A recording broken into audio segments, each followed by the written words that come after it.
All right, everyone, we're about to get started. If we can find our seats, silence our cell phones as I'm doing, close the side doors and the back door, I greatly appreciate it.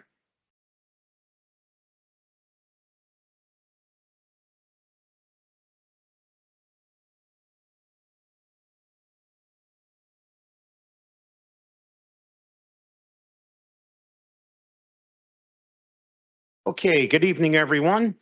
We are on the record. Today is Wednesday, the 12th day of March in the year 2025. This is a regular meeting of the Jersey City Municipal Council. We had a scheduled 6 p.m. start. The clock on my cell phone is showing 6:05 p.m. May we have a roll call for the commencement of this meeting? Councilperson Ridley. Here. Councilperson Prinzeri. Councilperson Baggiano. Councilperson Saleh is not here yet. Councilperson Solomon. Here. Councilperson Gilmore is not here yet. Councilperson DeGise. Councilperson Rivera. Here. And Council President Waterman. Here. Okay, we have 7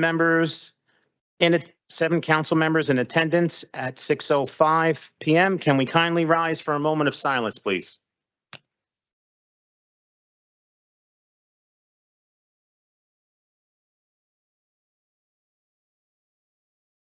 I'd like to dedicate this moment of silence to Kenneth Andrews.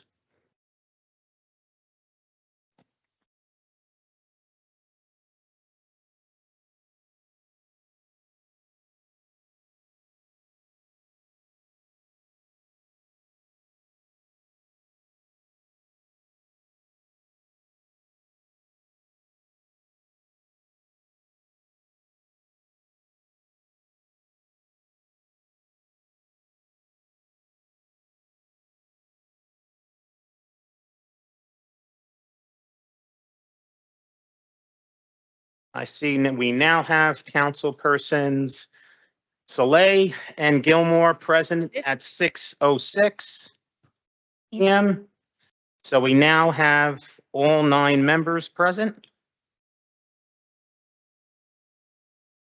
On behalf of Council President Waterman and the members of the Municipal Council, in accordance with New Jersey Public Laws of 1975, Chapter 231, the Open Public Meetings Act, also known as the Sunshine Law, adequate notice of this meeting has been provided by the posting on the bulletin board of the first floor of City Hall, the annual notice, which is the schedule of meetings and caucuses of the Municipal Council for the calendar year 2025, and filed in the office of the City Clerk on Friday, November 15th, 2024.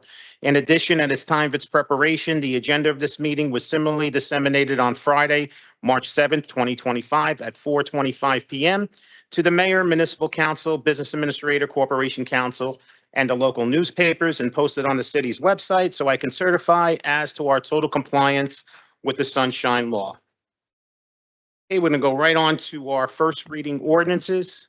You will indulge me in allowing me to read them into the record. Item 3.1, City Ordinance 25-025 is an ordinance amending Ordinance 22-089 that authorized the City of Jersey City to accept from 134 Bay Street LLC 3 theater condominium units within the property located at 155 Bay Street, Jersey City, and authorizing the city to accept from 134 Bay Street LLC 1 residential condominium unit at 155 Bay Street.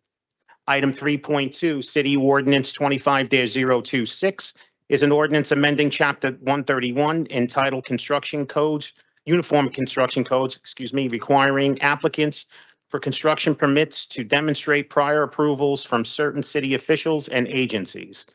Item 3.3, City Ordinance 25-027 is an ordinance to amend and supplement Chapter 160 Fees and Charges, Section 3, Public Safety of the Code of Ordinances of the City of Jersey City to include a fee for the use of the city's de-escalation center.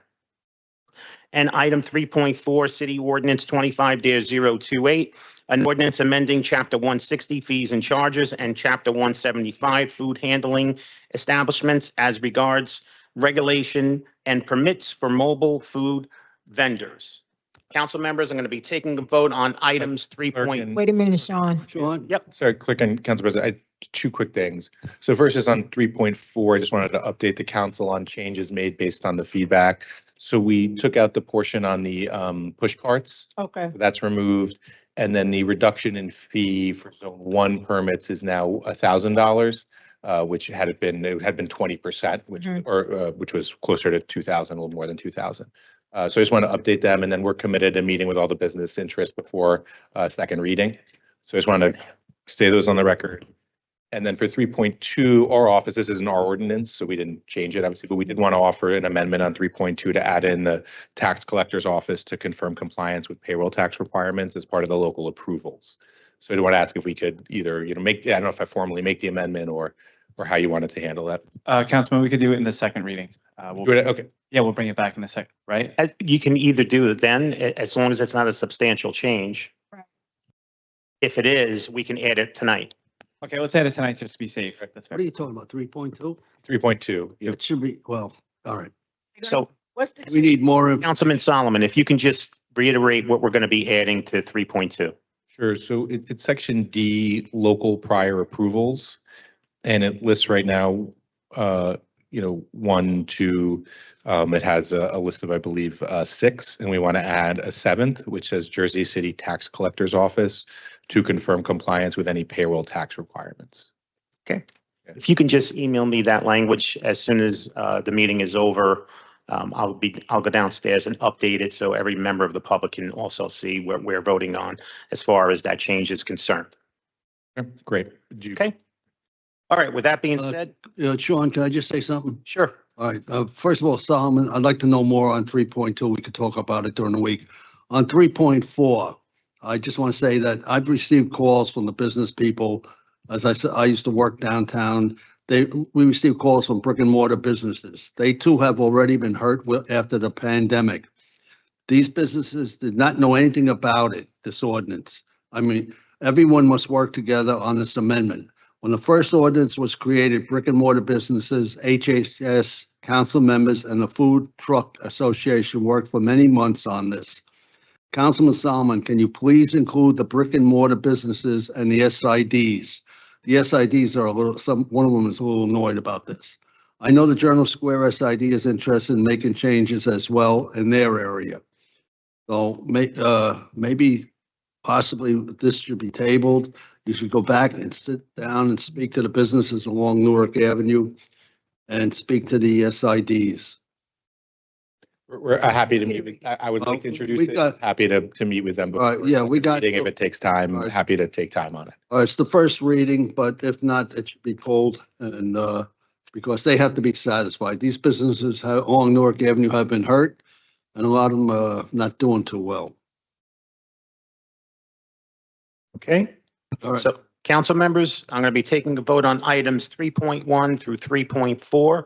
And as Councilperson Solomon, the item 3.2 with his amendment, Councilperson Ridley, Aye. Councilperson Prinzary, Aye for introduction. Councilperson Baggiano, I'll say aye for introduction, but on 3.4, if it comes up, there's no changes, that it should be pulled. Okay? I say aye. thank you. Councilperson Saleh, Aye for introduction. Councilperson Solomon, Aye for introduction. Councilperson Gilmore, Councilperson DeGise, Aye for introduction. Councilperson Rivera, Aye for introduction, and yeah, on 3.4, looking forward to the meetings for 3.4. and Council President Waterman. Introduction. Items 3.1 through 3.4 are introduced unanimously 9-0. Before we move on to our second reading ordinances, I believe our business administrator and our director of infrastructure would like to address the city council. Thank you, council. We're just requesting that Director Patel address the council on some of the changes on the resolution for the bike lanes, the public speaking section. This way, everybody has the most current information on the resolution that we'll be voting on tonight. Good evening, council members. After Monday's caucus and several conversations with members of the council and the administration, there has been a change to the text in the resolution. which is agenda item 10.40, resolution 25-185. This is a resolution concerning the NJDOT Bikeways program for bike lanes in the Heights. So before you get to that item, we just want to explain what the changes are in the text and the reason for the changes. So I'll ask the Transportation Director, Mike Manzella, to go through them. Evening, President, members of council. In the resolution, there were 3 whereas clause that were added. It states, whereas several concept alternatives were prepared and presented for advancement of this grant project, and whereas the presented alternatives included various options that would maintain both Manhattan and Franklin as two-way streets, convert one or both streets from two-way streets to one-way streets, maintain all or most of the existing supply of on-street parking in the project area, or remove some of the existing supply of on-street parking in the project area. And whereas the NJDOT requires one preferred alternative to be advanced and developed into a preliminary and final design. And in the now therefore clause at the end, there was a new clause number 6 added that states the award of this contract shall further be subject to the condition that the designer, French and Perillo Associates, provides design drawings for this NJDOT Bikeways grant that maintains the orientation of Manhattan Avenue as a two-way street for the entire length of the corridor. So to summarize, the resolution will basically state that if approved, the council would award this design contract to French and Perillo to do the design work that's needed to satisfy the requirements of the NJDOT grant. But the stipulation that was requested to be added was that it will not include Manhattan Ave changing any travel direction. It will remain a two-way street. What about Franklin Street?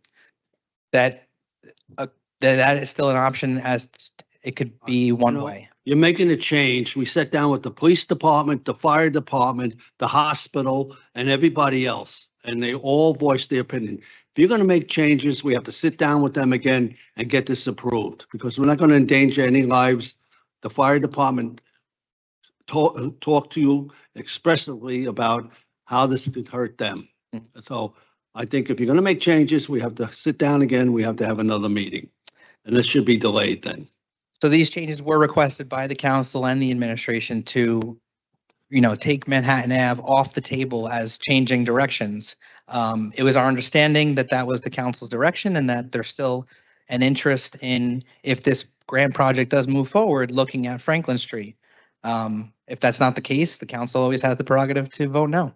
Mike, they're complaining about both of the streets. We spoke and we sat down, we said we could take this money, you can reapply and use it, make bike lanes on other streets. But these 2 streets are important streets in the city, and you're endangering lives, especially the fire department, hooking ladders and stuff. So I think we should sit down with them again. Because something happens, I don't want them coming back and suing the council or suing you. Understood, Councilman, and I'll get to the public safety aspect in a second, but the council has every right to vote this down, and we would Right. then be required to basically ask the DOT to rescind the grant. That's But as far as the public safety issue, the Department of Infrastructure, the Division of Transportation Planning also has a directive to save lives and for public safety. And safe infrastructure is a matter of public safety in this city.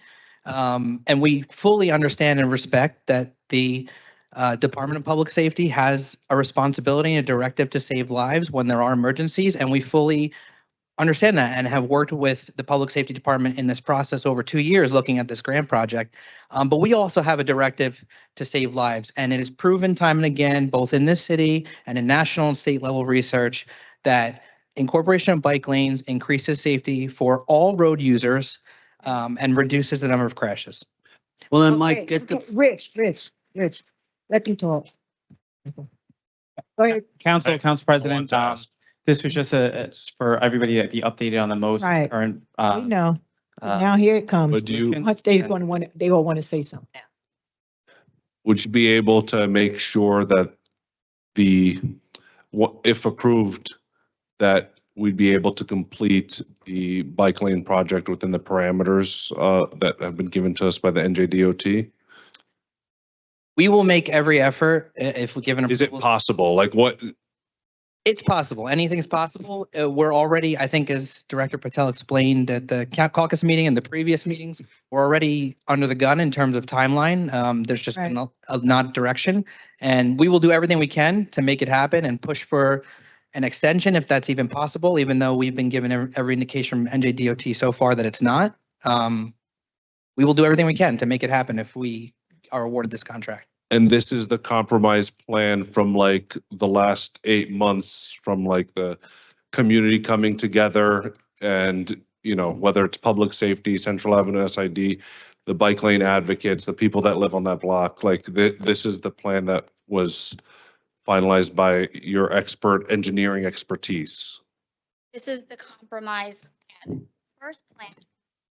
This is the compromise plan. Mhm. The first plan was one that kept both streets as two ways that fire department stated that they would like because there was no change in the direction of the street. And that plan would have required the removal of 92 on-street parking spaces, which we were given the indication that that would not have support from council members because of the removal of parking spaces.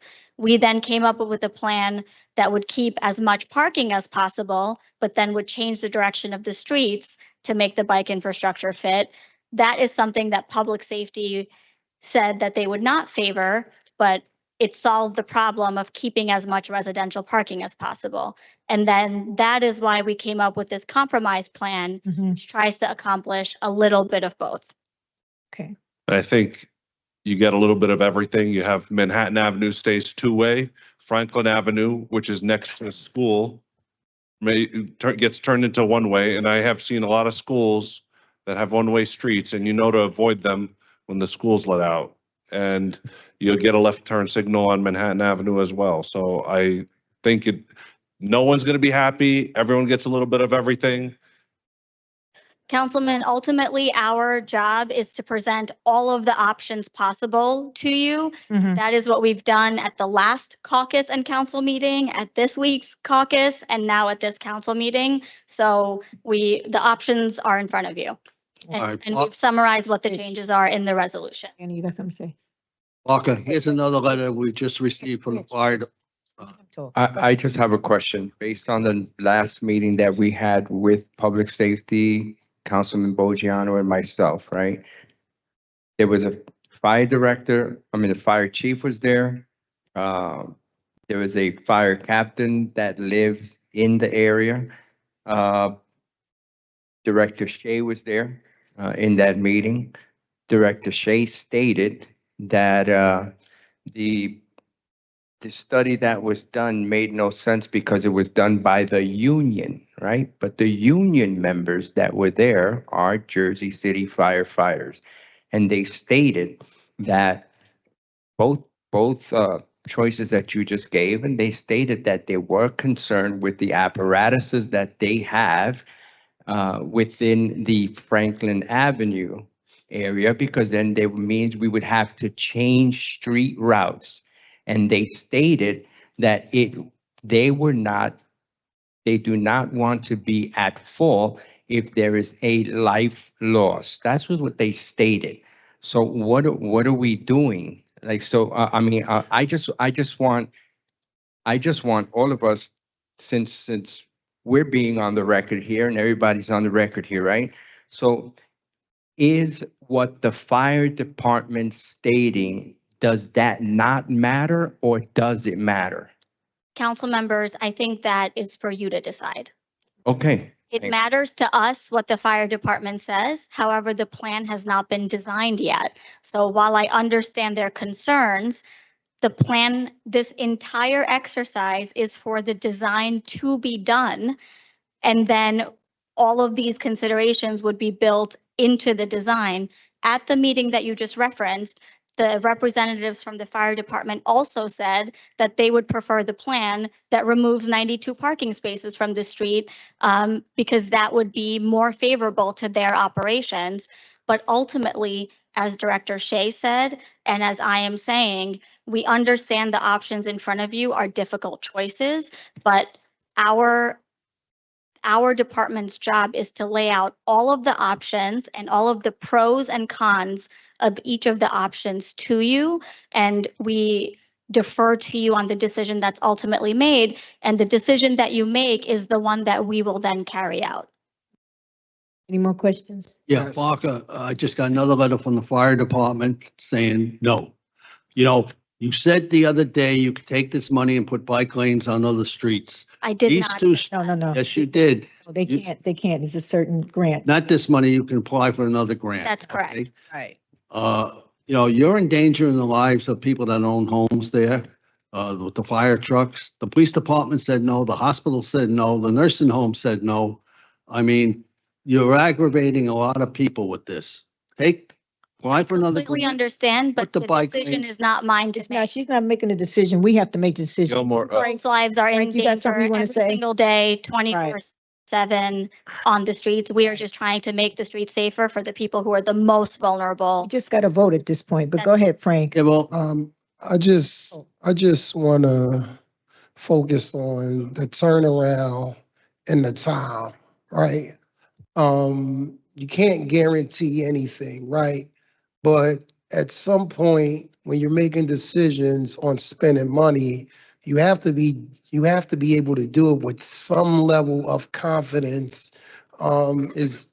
Are you 60%, 70% confident that we will be able to get this done in a timely manner? It can't be a coin flip. It's $100 and some $1,000. We can't flip the coin with $160,000. So I'll repeat what I said at Mhm. caucus on Monday about the amount of money. About half of that is for the construction inspection. So that wouldn't be a sunk cost if for some reason we don't get the approvals to change the street to one way and go forward with the design. Because we wouldn't go to construction, right? We wouldn't need a construction inspection for that part of it. So you're really talking about just half of what's in front of you in terms of like the risk of not getting it done in time. Back when this was first coming before council, the consultants provided RFPs and said, you know, here's our schedule. Can you meet it? And at that time, they could. They all said in their responses it was aggressive, but they think that they can meet it. We're now almost a month from when that was supposed to start. So we're already cutting in half basically the time they have to design it. Do we think that we can get it done? I think with reasonable expectations, I think it can be done, but we can't promise anything because we have already cut into the time, and now we're cutting into what the consultants responded into what their schedule is. So now we have to go back and, you know, make sure that's even something that still could be possible. So we can't promise anything. We don't want to say mislead the council that it will definitely get done, but we have reasonable, hope that it's something that could be achievable. I'm sorry.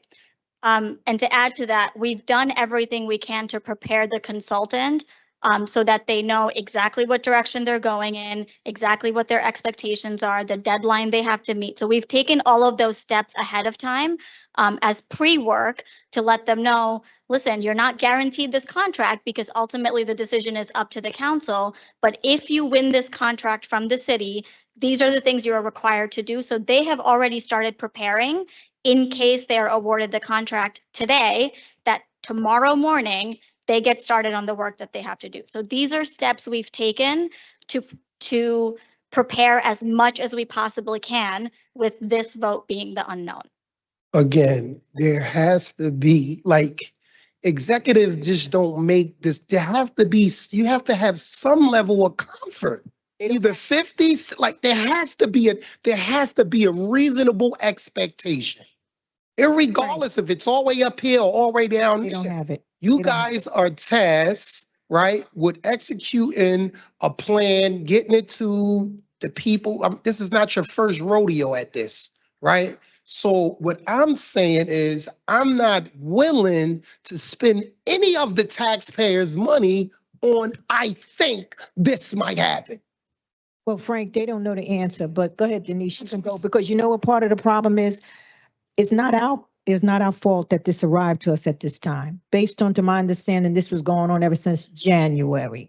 So the parties that was at the table should have made a decision then. They did not make that decision then. That's why we are here now, and we're like trying to chase time here. But Don't let it stress us out. Let's do the right thing, whatever our votes are. That's how we have to look at it, because it's not our fault that they came to us the last minute. It's not. Go ahead, Denise. And I don't want to draw this out any longer, but you know, it's been said several times tonight that it's our choice, it's our vote. Yeah. But we voted last meeting.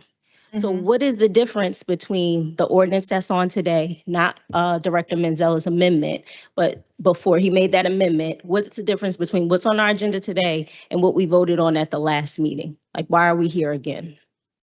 The amendment, that's it. So the resolution did not make the agenda because of the vote. It was a 5-3-1 vote, I believe. If I remember correctly, I wasn't at the last council meeting, but if I remember correctly, in order to add a late item to the agenda, you need 6 votes. And because it had an affirmative vote, it still failed. So it didn't make the agenda. This is the same resolution, just with Mike Manzella's, Director Manzella, I'm sorry, his amendments added to it. The amendment is to. Yeah, no, I got the specifically- amendment. I'm talking, he Okay. just made that amendment. I'm Right. talking about before. It's the same It's the same. resolution as Yes. last week that we Same. said we Yeah. didn't want to put on the agenda. That's That- now on the agenda. That is correct. Same I one. just wanted to be clear. Okay, Sean, follow the agenda. When we Yes. get to it, we'll vote however Will we do. feel it, okay? Thank you, Director. Thank you. Thank you. Evidently, they didn't listen to the people that signed the petition. All right. Our first, second reading ordinance, item 4.1, City Ordinance 25-018. As discussed at the caucus, the attorneys for this franchise ordinance is requesting the council to carry it 2 more weeks to the March 26th meeting. And in order for me to do that, I would need a motion from the city council to carry City Ordinance 25-018 to the March 26th municipal council meeting. Motion. Motion made by Councilperson Rivera, seconded by Council President Waterman. On the motion to carry City Ordinance 25-018 to the March 26th Municipal Council meeting, Councilperson Ridley, Aye. Councilperson Prinzary, Aye. Councilperson Bajano, Aye. Councilperson Saleh, Aye. Councilperson Solomon, Aye. Councilperson Gilmore, Councilperson DeJeece, Aye. Councilperson Rivera, Aye. and Council President Waterman. Motion carries 9-0 to carry City Ordinance 25-018 to the March 26th Municipal Council meeting. Our next second reading ordinance is item 4.2, City Ordinance 25-020, is an ordinance expanding the boundaries of the Exchange Place Alliance Special Improvement District to include sections of Marin Boulevard, Christopher Columbus Drive, Morgan Street, Bay Street, First Street, Steuben Street, and Provost Street. This is a public hearing on this ordinance, and any member of the public wishing to be heard can come up to the podium and state their name for the record. Good evening, Council President, members. My name is Donald Pepe from Squincy Hollenbeck. I represent the Exchange Place Alliance. Before you is the proposal to expand the district, basically to better conform with the area in which we're intending to provide services and capital improvements. As requested by the board at the last caucus meeting, we did hold a public meeting. It was attended by 44 people. We answered their questions to try and alleviate any concerns that might have otherwise come up this evening.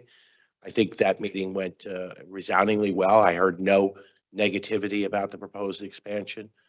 So we ask to vote favorably on this. All right. Thank you.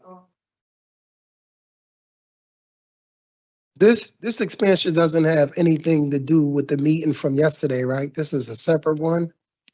No, this was a meeting yesterday in order to answer any questions that some of the people who got notices about this hearing might have had in advance of the actual hearing. So it was directly with respect to this. It was. But I think at that meeting, the process was that you're notifying those people, and then subsequently there was going to be another meeting. The process that we worked out with the clerk and with council, with corporation council, was we sent out the one statutory notice that stipulated this date for the final hearing. And in that notice, we also informed people that we were going to have a preliminary meeting on the 10th in order to answer any questions in advance of the public hearing.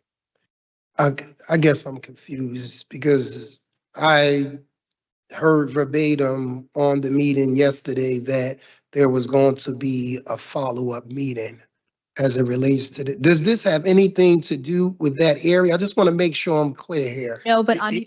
I'm sorry. Before you answer, I just need you to identify yourself for the record. I'm Deidre Crockett, Executive Director of Exchange Place Alliance. I apologize. Councilman Gilmore, we had a representative from your office on the call. Some discussions came up about Nathaniel Green Park, and we did announce that we would have a community call on that project in future towards the end of the summer or the fall, whenever that project comes back into play. So that might be what you're. Yeah, so this don't have nothing to do with that. No. That's what thank you. I appreciate you. My pleasure. Thank you. Pepe, you said you had a meeting yesterday? No, it was Monday. Monday. Was Rachel there? Rachel was not there, but I had communication with Rachel yesterday afternoon to deliver a letter to her that she requested, and she was very happy to receive that. And that is a direct letter regarding not expanding into the historical district, downtown Sid, sorry. Okay. The time is expired, so our next public speaker on this specific ordinance, if you can identify yourself for the record and spell your name for my court reporter, I greatly appreciate it. Sure. My name is Alfonso. That's Alfonso Rivera, Rivera. Thank you, sir. Yeah, you're welcome. First off, I wanted to say thank you to the Exchange Place Alliance for hosting the forum on Monday. It was very helpful for a lot of the residents to understand what it means to have the SID expand into our neighborhood. I live in the Powerhouse Arts District, so I'm impacted by the expansion. I also wanted to thank Councilman Solomon's office and Council President Waterman's office for answering some of my questions when I reached out. While I support the ordinance, one thing that I wanted to point out is that in both the expansion and in the information ordinance, it's kind of vague on like what is considered commercial, what is considered multi-use residential. I think it would be helpful if the ordinances detailed exactly what property class type are being assessed a fee, meaning like a 4A or a 15F or whatever it be. That's all. Thank you. Thank you. This is still a public hearing on this ordinance. Any member of the public still wishing to be heard, please come up to the podium and state your name for the record. Motion. Second. Motion to close the public hearing on City Ordinance 25-020 was made by Councilperson Rivera, seconded by Councilperson Saleh. On the motion to close the public hearing on City Ordinance 25-020, Councilperson Ridley. Aye. Councilperson Prinzary. Councilperson Bajiano. Aye. Councilperson Saleh. Aye. Councilperson Solomon. Aye. Councilperson Gilmore. Aye. Councilperson DeGise. Aye. Councilperson Rivera. Aye. And Council President Waterman. Aye. Motion carries 9-0 to close the public hearing on City Ordinance 25-020. For final consideration and adoption of City Ordinance 25-020, Councilperson Ridley. Aye. Councilperson Prinzary. Aye. Councilperson Bajiano. I'm going to abstain. Councilperson Saleh. Aye. Councilperson Solomon. First, just a quick thank you to Alfonso and Catherine from Padna for helping us make sure people were aware. Thank you to the Exchange Place Alliance for working with us. We obviously went through multiple iterations, but ultimately, I think for the Powerhouse, this means better public services. It's going to be trash cleanup and a supplemental trash pickup on every street in the neighborhood, which we think will make a difference. And then there's a couple important capital projects, in particular the Ice House building on Washington Street that we want to work with the Alliance on. So with that, I vote aye. Councilperson Gilmore. Aye. Councilperson DeGise. Councilperson Rivera. Yeah, I want to thank you guys for really being engaged with the downtown SID. I know it was a little bit bumpy there for a bit, but you did a great job. I vote aye. And Council President Waterman. I couldn't hear you. Abstain. Okay.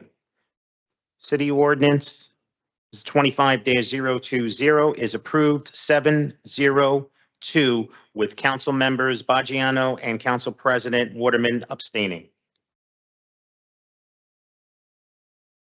Next, second reading ordinance, item 4.3, City Ordinance 25-021 is an ordinance of the City of Jersey City authorizing the transfer of city-owned real property identified on the tax map of the City of Jersey City as Block 14905, Lot 17, 18, 19, also known as 302 Fairmont Avenue, to the Jersey City Redevelopment Agency. This is a public hearing on this ordinance. Any member of the public wishing to be heard, please come up to the podium and state your name for the record. Laverne Webb, Washington. Is this property right there off of Monticello Avenue? No, I think it's the old, the old courthouse, right? Parking lot on Fairmont off of Bergen in the back where the old In the courthouse back? used to be, that parking lot there, yeah. Thank you. This is still a public hearing on City Ordinance 25-021. Any member of the public still wishing to be heard, please come up to the podium and state your name for the record. Second. I couldn't hear who the motion was made by to close the public hearing on City Ordinance 25-021. Rivera. Thank you. And the second was made by Councilperson Saleh? Yes? Yes. On the motion to close the public hearing on City Ordinance 25-021, Councilperson Ridley. Aye. Councilperson Prinzary. Aye. Councilperson Bajiano. Aye. Councilperson Saleh. Aye. Councilperson Solomon. Councilperson Gilmore. Aye. Councilperson DeGise. Aye. Councilperson Rivera. Aye. And Council President Waterman.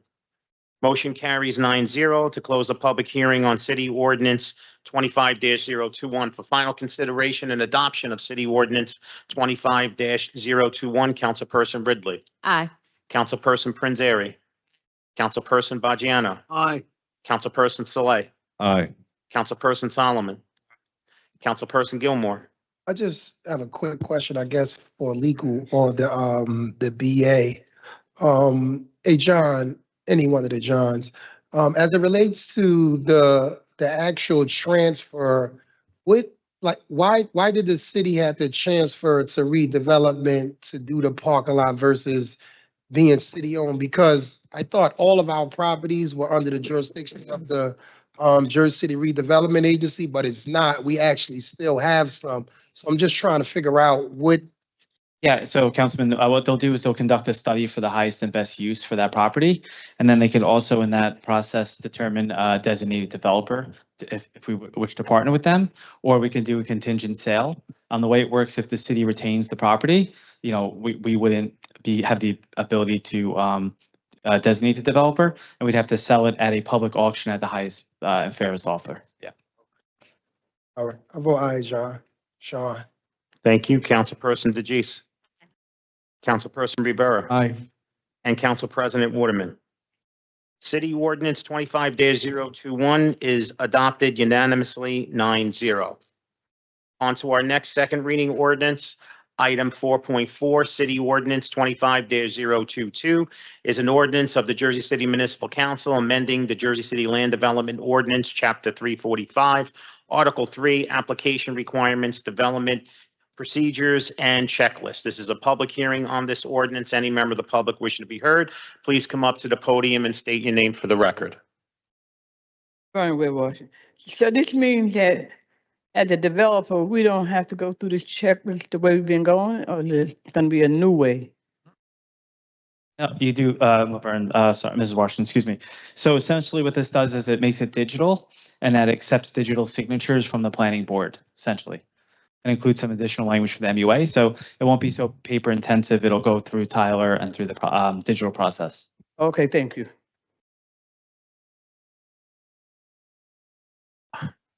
Easy. This is still a public hearing on ordinance 25-022. Any member of the public still wishing to be heard, please come up to the podium and state your name for the record. Motion. Second. Motion to close the public hearing was made by Councilperson Rivera, seconded by Councilperson Saleh to close a public hearing on City Ordinance 25-022. Councilperson Ridley. Aye. Councilperson Prinzary. Councilperson Prinzary. Aye. Thank you. Couldn't hear you. Councilperson Bajiano. Aye. Councilperson Saleh. Aye. Councilperson Solomon. Aye. Councilperson Gilmore. Aye. Councilperson DeJeece. Councilperson Rivera. Aye. And Council President Waterman.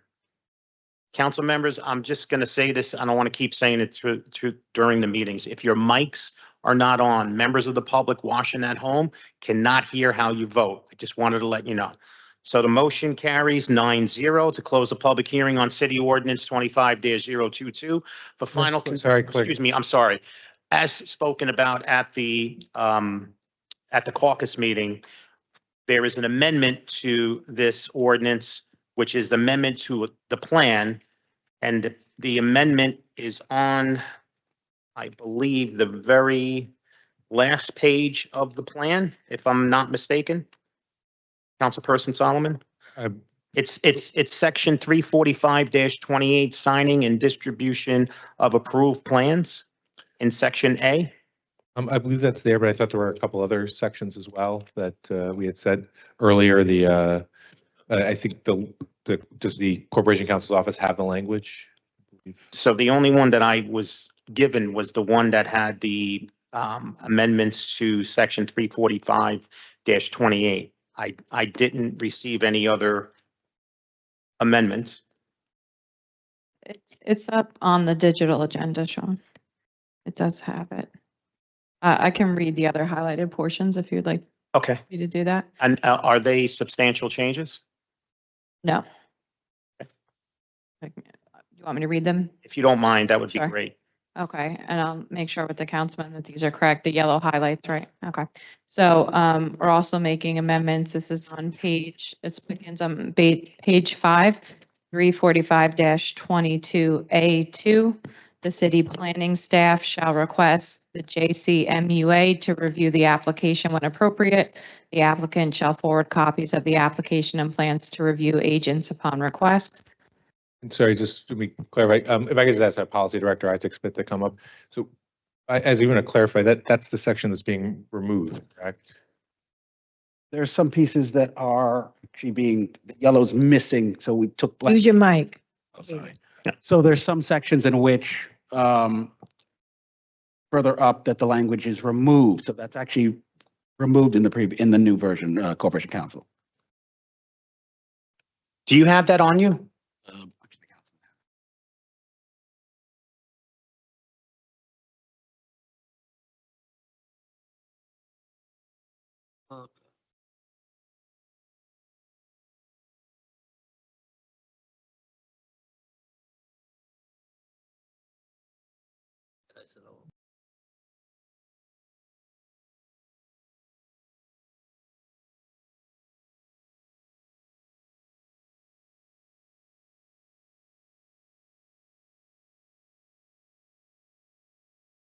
I've worked here 8 years. I couldn't tell you. So just to be clear, is this version online? Oh. It is. The changes we have right now are. So anything in yellow is being removed, except for our last one, which is the 345-28. So And just to clarify, well, the corporation has explained it, but there had been concerns from community members about the stormwater portion, but Director Marion wanted to move forward with the sort of streamlining of the application. So we wanted to keep the streamlining in and remove the stormwater portion. that's fine. It's not substantial. We still have our stormwater portion. We can go forward with that. Okay. So the only portion staying in is 345-28, and the removals will. Okay. We'll edit it. Are we all clear on what the amendment is? Are we clear? Council members? Are we clear? I will make the motion. Motion to amend City Ordinance 25-022 was made by Councilperson Solomon. May I have a second? Second. Second by Councilperson Rivera. On the motion to amend City Ordinance 25-022, Councilperson Ridley. Aye. Councilperson Prinzary. Aye. Councilperson Bajano. Aye. Councilperson Saleh. Aye. Councilperson Solomon. Aye. Councilperson Gilmore. Aye. Councilperson DeGise. Aye. Councilperson Rivera. Aye. And Council President Waterman. Motion to amend City Ordinance 25-022 is approved unanimously, 9-0. For final consideration and adoption of City Ordinance 22-022 as amended, Councilperson Ridley. Aye. Councilperson Prinzary. Aye. Councilperson Bajano. Aye. Councilperson Saleh. Aye. Councilperson Solomon. Aye. Councilperson Gilmore. Aye. Councilperson DeGise. Aye. Councilperson Rivera. Aye. And Council President Waterman. City Ordinance 25-022 as amended is adopted unanimously, 9-0. On to our next second reading ordinance, item 4.5, City Ordinance 25-023 is an ordinance of the City of Jersey City Municipal Council approving a technical amendment to Ordinance 24-096, language in Chapter 345 for zoning fees. This is a public hearing on this ordinance. Any member of the public wishing to be heard, please come up to the podium and state your name for the record. Motion. Oh, sorry. We can't hear you, Laverne. Yeah, you're going to have to come up. Laverne, I'll answer it before you get up. You don't have to get up. So, the original, there was a decimal point issue that the fee was 50 cents, but it's actually $50. So we're just correcting that. It's always been $50. It just was brought to our attention that the decimal is wrong. No disrespect. I think Councilman Gilmore shut off the air conditioner for you, so. It's on a timer. I apologize. It goes by the temperature that's outside. All right, this is still a public hearing on ordinance 25-023. Any member of the public still wishing to be heard, please come up to the podium and state your name for the record. Motion. Second. Motion to close the public hearing on City Ordinance 25-023 was made by Council President Waterman, seconded by Councilperson Saleh. On the motion to close the public hearing on City Ordinance 25-023, Councilperson Ridley. Aye. Councilperson Prinzary. Aye. Councilperson Bajano. Aye. Councilperson Saleh. Aye. Councilperson Solomon. Aye. Councilperson Gilmore. Aye. Councilperson DeGise. Aye. Councilperson Rivera. Aye. And Council President Waterman. Motion carries 9-0 to close the public hearing on City Ordinance 25-023. For final consideration and adoption of City Ordinance 25-023, Councilperson Ridley. Aye. Councilperson Prinzary. Councilperson Bajano. Aye. Councilperson Saleh. Aye. Councilperson Solomon. Aye. Councilperson Gilmore. Aye. Councilperson DeGise. Aye. Councilperson Rivera. Aye. And Council President Waterman. City Ordinance 25-023 is adopted unanimously, 9-0. On to our last second reading ordinance, item 4.6. City Ordinance 25-024 is an ordinance authorizing the execution of a temporary construction easement and access easement agreement between the City of Jersey City and FD Johnston Avenue LLC, authorizing FD Johnston Avenue LLC to install and maintain 2 temporary well points and 1 monitoring well in a portion of the public right-of-way known as Johnston Avenue south of Garaband Street. This is a public hearing on this ordinance. Any member of the public wishing to be heard, please come up to the podium and state your name for the record. Motion. Motion to close the public hearing on City Ordinance 25-024 was made by Councilperson Saleh and seconded by Council President Waterman. On the motion to close the public hearing on City Ordinance 25-024, Councilperson Ridley. Aye. Councilperson Prinzary. Councilperson Bajano. Aye. Councilperson Saleh. Aye.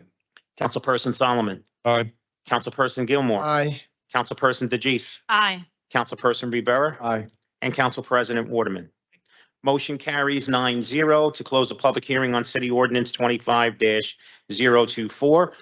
For final consideration and adoption of City Ordinance 25-024, Councilperson Ridley. Aye. Councilperson Prinzary. Aye. Councilperson Bajano. Aye. Councilperson Saleh. Aye. Councilperson Solomon. Aye. Councilperson Gilmore, Aye. Councilperson DeJeece, Aye. Councilperson Rivera, Aye. and Council President Waterman. Aye. City Ordinance 25-024 is adopted unanimously 9-0. Okay, members of the public and members watching at home, we are now going to our public request for a hearing. I will be calling the first name of the individual listed along with the number. With that being said, and we have 3 minutes, we have 68 speakers listed, so let's make sure we adhere to the 3 minutes. And with that being said, our first speaker, 5.1, Laverne. Okay, I need help from my city council people. On Grand Street in Jersey City, down by State Street, down the junction around the corner from me, I got a problem with there's no walkway when people got to cross from one side of the street to the other. The light is up there by not Westerbrook Place, but Summit Avenue, and the next light is down there. You got kids coming from school. My grandkid son walks from number 4 school up Grand Street, and if he wanted to cross by State Street, he can't. But the traffic's so heavy, there's no walkway, there's nothing. And that used to be the old State Street bar, the gas station used to be there years ago. But now the next walkway is up at the light. And I have seen kids trying to cross the street, Councilman, and they can't get from one side to the other, let's say down on Johnson Avenue, or they come up to Summit Avenue. That's where the red light. They can try crossing, but we do need a walkway. We got brand new buildings up there and everything. So we do need a walkway from one side of the street to the other. And then the other thing is we have to do a little more in our community with jobs and housing. People are getting put out of places and there's nowhere to go. Our affordable housing had fell. I'm trying to do another project now with a developer. We are desperate. People have fires. They have nowhere to go. When I got burned out years ago, a little girl on Maple Street, we had a big fire. My mother had about 8 or 10 of us still. We went down Marion Gardens. They gave us an apartment down there. We stayed there till our house got back ready. Today, we had nothing. We don't have even room in the shelter for people. And it's sad with all this development going on in the city. And we need to determine to these developers, they got to put some affordable in like they did down here years ago. We got 5 floors down here in Newport that people have been in for 40 years. That's affordable and it's still affordable. These developers do these new buildings and they don't want to get nothing back to Affordable Housing Trust Fund, and they don't want to put nothing in there. Girlfriend of mine from New York came here looking for an apartment. It was $5,000 for a 1-bedroom. And this is a disgrace. We got to do better so we can help our community. And on the streets up there, we need jobs. We need help, and I'm here to help you. You guys have a blessed one. I'm out of here. Thank you. God bless you. Thank you. Our next speaker, 5.2, Charlene. I didn't see her. Okay. Next speaker, 5.3, Juan. Juan's not here. Okay, thank you. Next speaker, 5.4, Tina. Tina is here.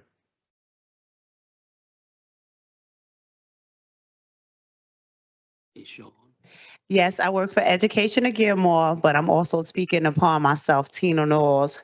Justice for Drew. Justice for Drew.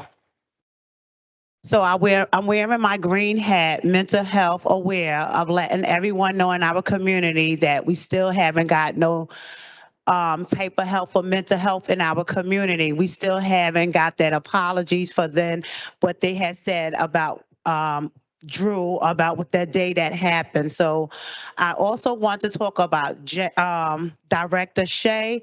I really felt that the way he was talking at the meeting Monday, that he don't have no respect for our community.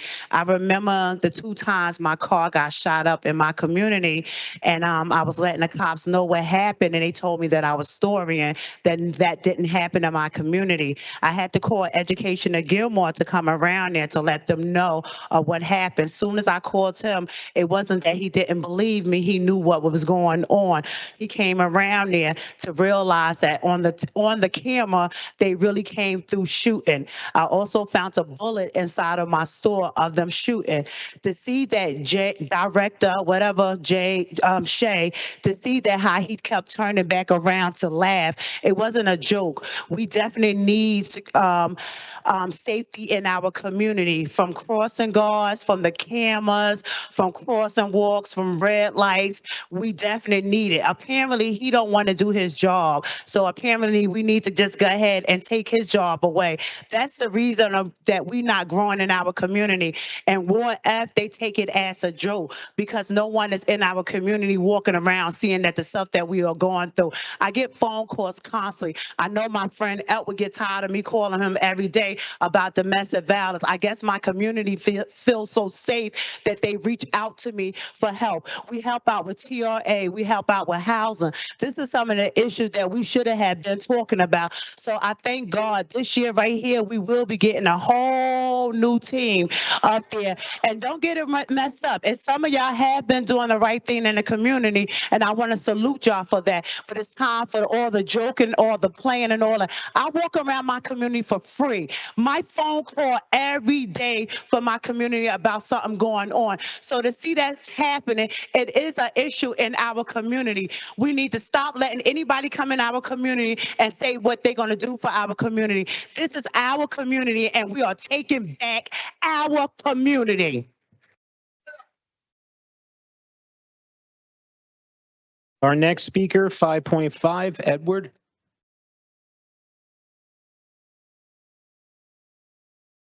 Thank you so much. Tina and I feel the same way about a lot of issues, but I did take a look at the caucus meeting and a few notes. Thank you so much, Councilman Gilmore, for your leadership.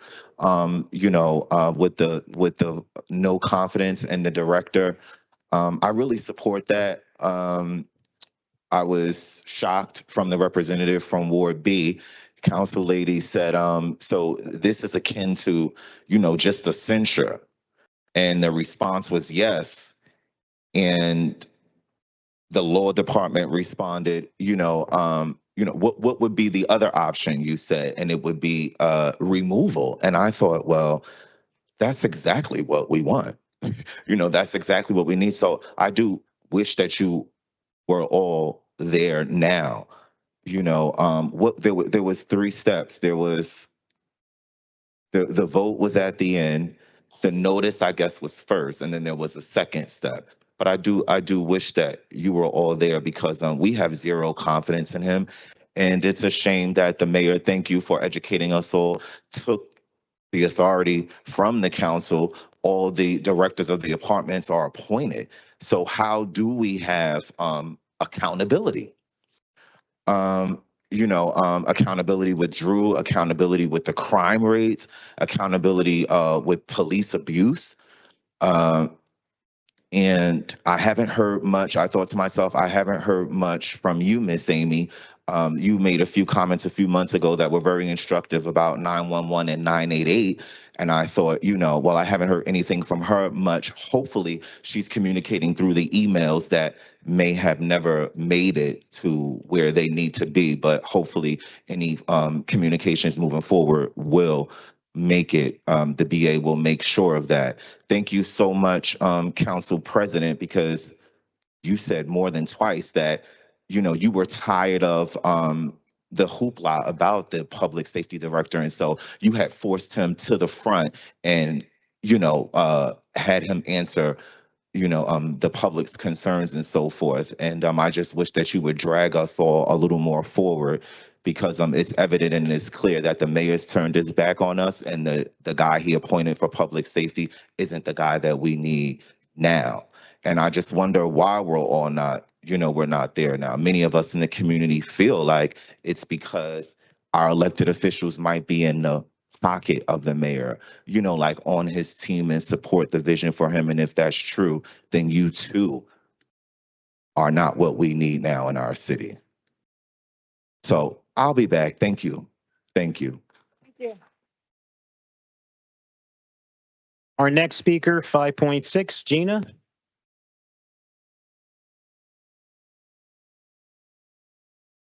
Good evening. Gina Davison, Ward F, speaking on behalf of myself tonight.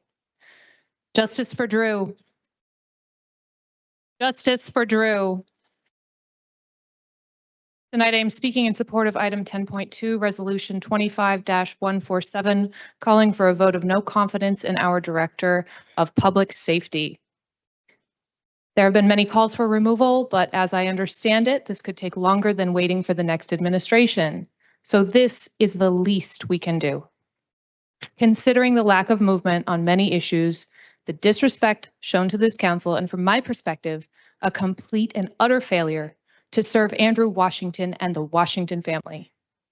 After Drew was murdered by Jersey City Police, the only correct response from Director Shea would have been, this should never have happened.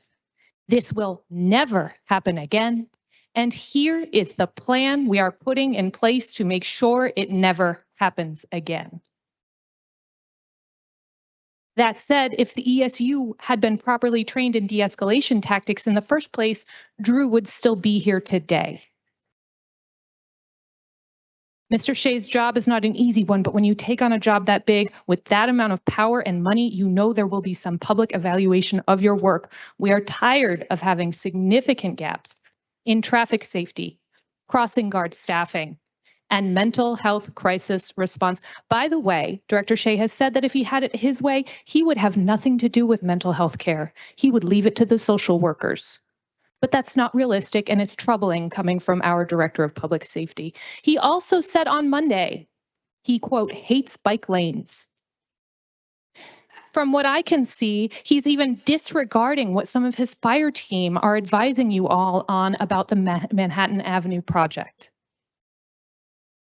I have a friend through Animal Rescue who has 20 years experience in security. He's applied twice to be a crossing guard in the past few months, and he has heard nothing. Yet Director Shea says he's not getting any applicants, and he can't raise salaries due to the union being a problem for him. Therefore, he can't hire sufficiently. Something's just not adding up here. President Waterman, you were very generous in allowing for one last attempt at dialogue this past Monday, and he was very dismissive. I applaud your patience and the way you handled that. Tonight, an opportunity has been handed to this council by Mr. Gilmore to instantly send a message on the record to stand up for yourselves and your constituents. Thank you all in advance for standing up for those who can no longer stand for themselves and voting no confidence in Director Shea. Justice for Drew. Our next speaker, 5.7, David.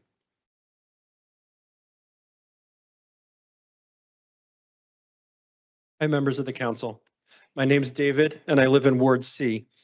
I'm here to speak about safety. I know that's a hot topic tonight. This week on Summit Ave, a pedestrian was killed by a pickup truck in a crosswalk.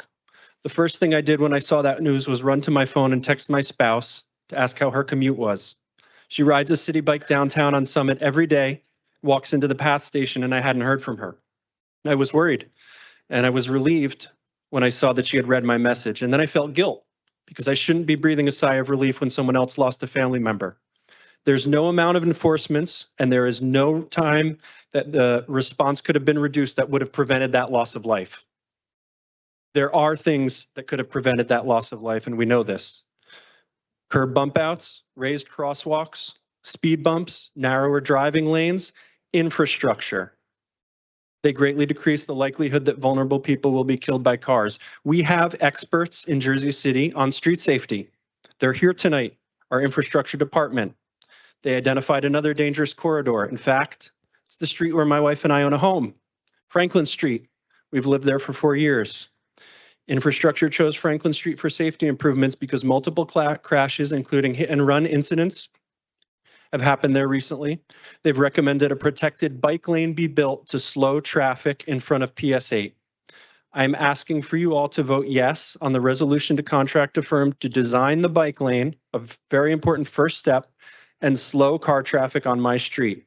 I have a daughter who's 3 years old and I'm missing her bedtime routine right now to be here. I'm not worried about her being pinned beneath a bike and bleeding out. Councilman Saleh, thank you for listening to my daughter when we met at City Hall several weeks ago. She's talked about it to me since. She wanted to relay one more important message to you. Her bike is green and her helmet is yellow. I want to make sure that enters the record. She took her first bike ride on a big girl bike with no training wheels just 2 weeks ago, and she hasn't looked back. I've never been more proud. We've had several incidents where drivers turned into the crosswalk when she and I were in it. Most recently, the driver of a pickup truck came within feet of us before stopping to roll down his window and yell, "Watch your kid." Other parents who were nearby checked on us. We were both really shaken up. Another dad reprimanded the driver on my behalf. I'm not alone in my fears about dangerous drivers in Jersey City Heights, and I'm not particularly paranoid. My neighbors, the other parents I meet at the playground agree with me. The current situation is not acceptable. My own councilman said tonight that people on Franklin Street are aggravated. My family is aggravated. We're asking for you to vote yes on the resolution and improve street safety in Jersey City Heights with the fully funded grant available to you. Thank you.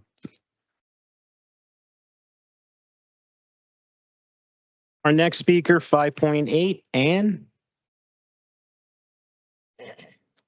Hi, Ann Atkinson.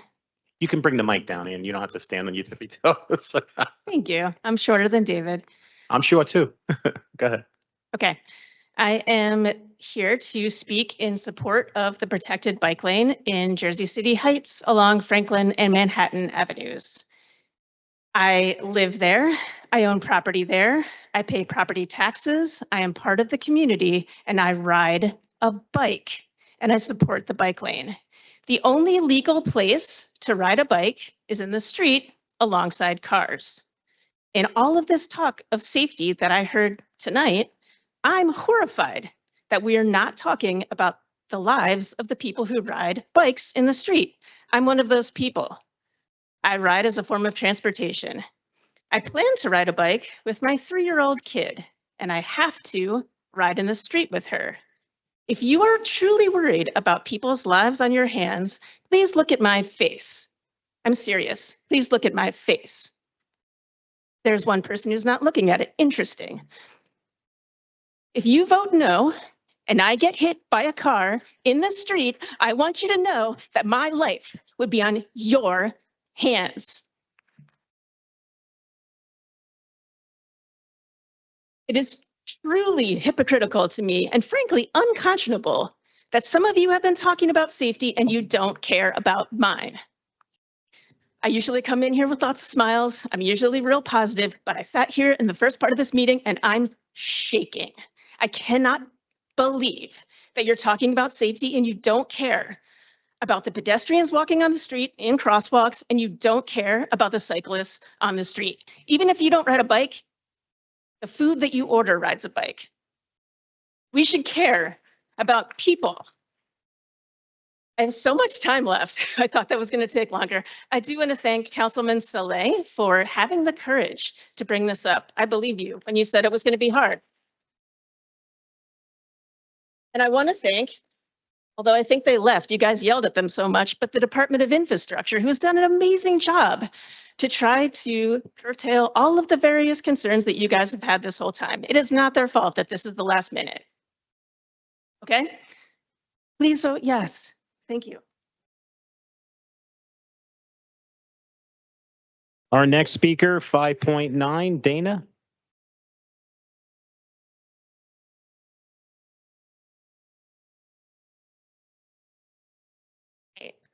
I'm Dana and I own a home in Ward D. All large building projects, the Eiffel Tower, Central Park, Boston's Big Dig, have faced criticism before they're being built, and now we can't imagine any of these cities without those projects.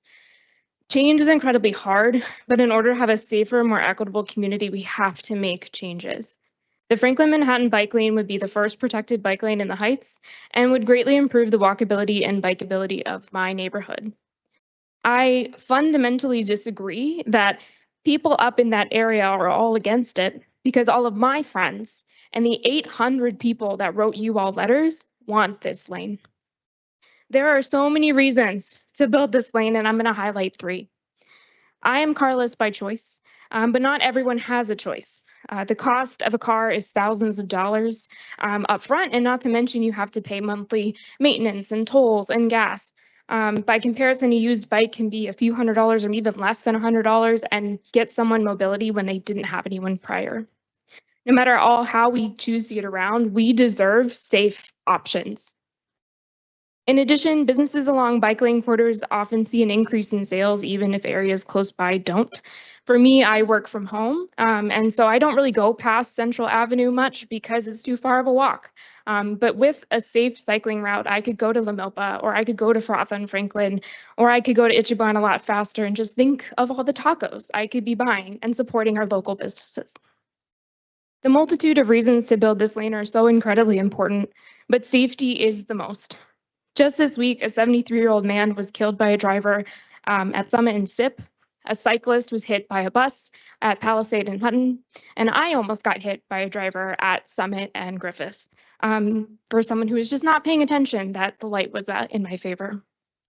So many of our streets, including Franklin Street and Manhattan Avenue, are designed with only one mode of transportation in mind, and that's driving. So I ask you, how many more people have to die or get hurt before we can have a bike lane? Is it 1? Is it 2? Is it 10? Really interested in your threshold for safety, considering it's such a big issue for you. How much longer do we have to prioritize parking over human lives? We need to change so that our businesses can thrive. We need to change so that someone can take a job because there's an affordable way to get there. We need to change so that my neighbor's daughter can take her bike to school without fear. We need to change. So I ask for council's support on the resolution tonight to vote yes for the Franklin Manhattan bike lane. Thank you. Our next speaker, 5.10, Danielle.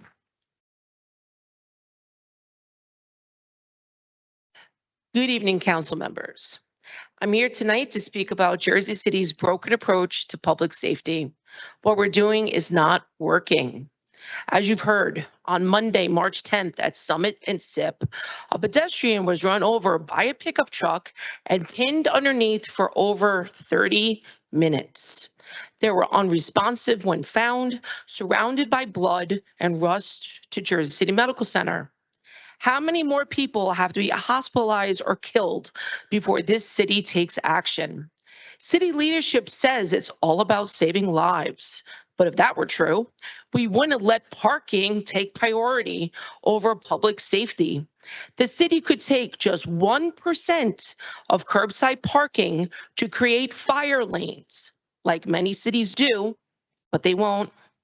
They could build a protected bike lane on Manhattan and Franklin with no loss of car lanes and with full fire truck access. But because it would require removing a few parking spots, it's stalled. So no, it's not about saving lives. It's about saving parking. And in the process, we pit 2 life-saving functions, protected bike lanes and emergency response, against each other for scraps. This ties directly to leadership.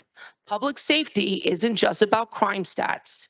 It's about trust, transparency, and accountability. That's why I support the vote of no confidence in Public Safety Director James Shea. Under his leadership, we've seen neglect, misconduct, and a refusal to engage with the community. From police misconduct to crumbling public trust, Shea has failed to keep residents safe.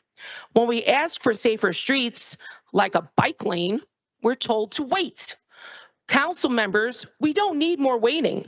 We need action. This is not just about a bike lane. It's about what kind of city we want to be. A city that protects lives, or one that protects parking and political careers. Parents who want safe streets for their kids, seniors who want to cross without fear, they're counting on you. The choice is yours. Act to save lives. Hold leadership accountable and commit to safer, more accessible streets for everyone. Vote yes on the resolution for the protected bike lane on Manhattan Avenue and Franklin Street. Thank you.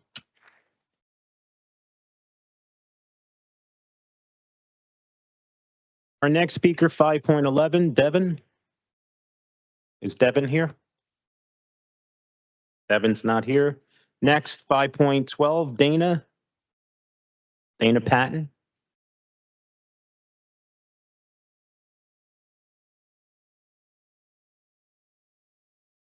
My name is Dana Patton. I've been an involved community member for more than 20 years, and I am a member of the Jersey City Together education team.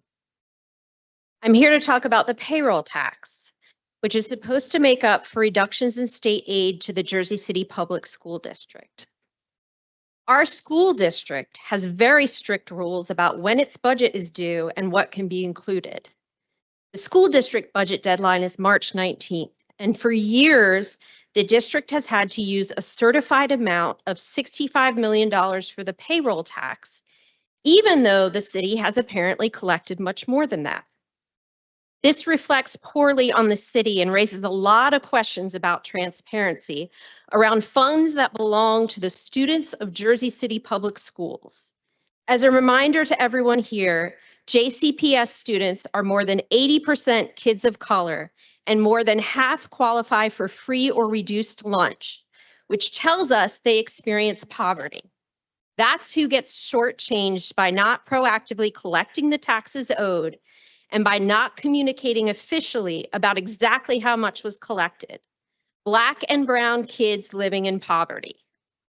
Every person at this meeting now knows that this is an issue and has a responsibility to see it get addressed in a timely manner.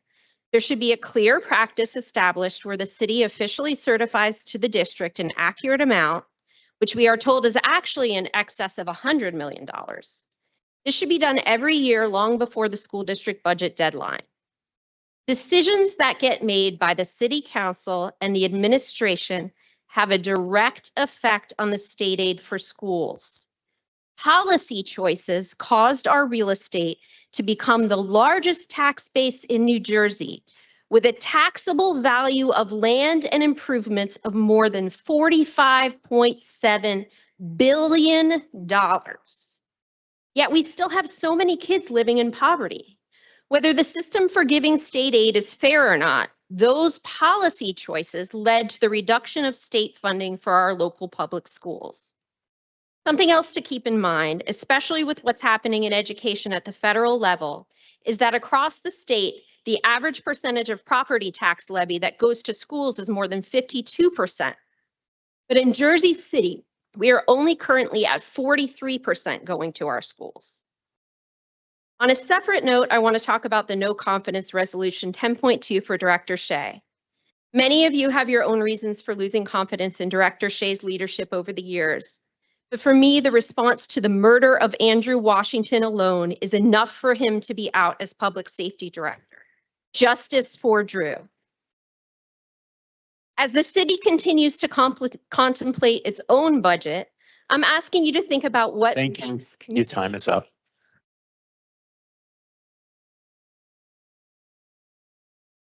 Our next speaker, 5.13, Finnegan.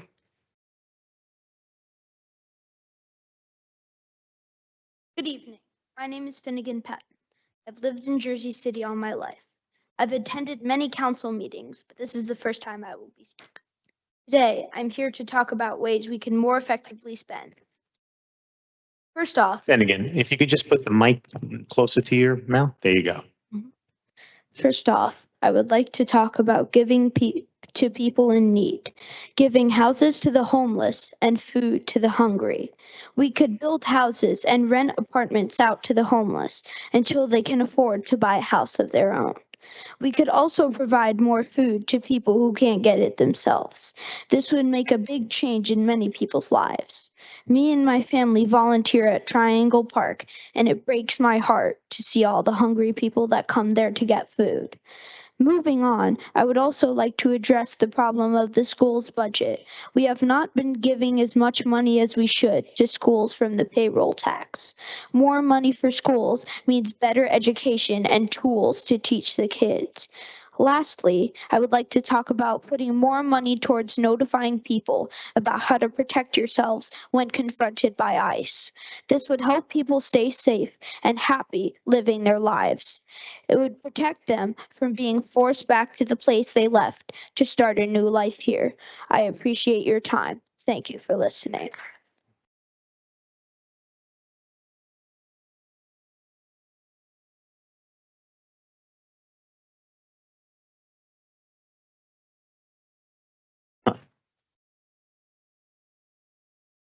Finnegan, how old are you? Finnegan, how old are you? You did a phenomenal job.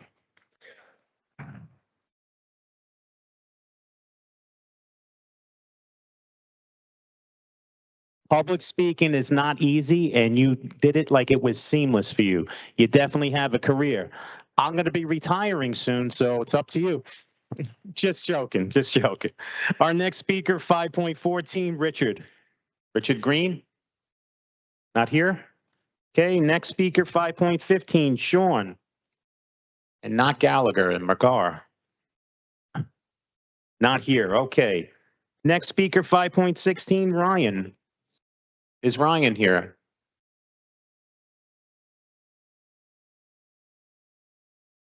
Not here, okay.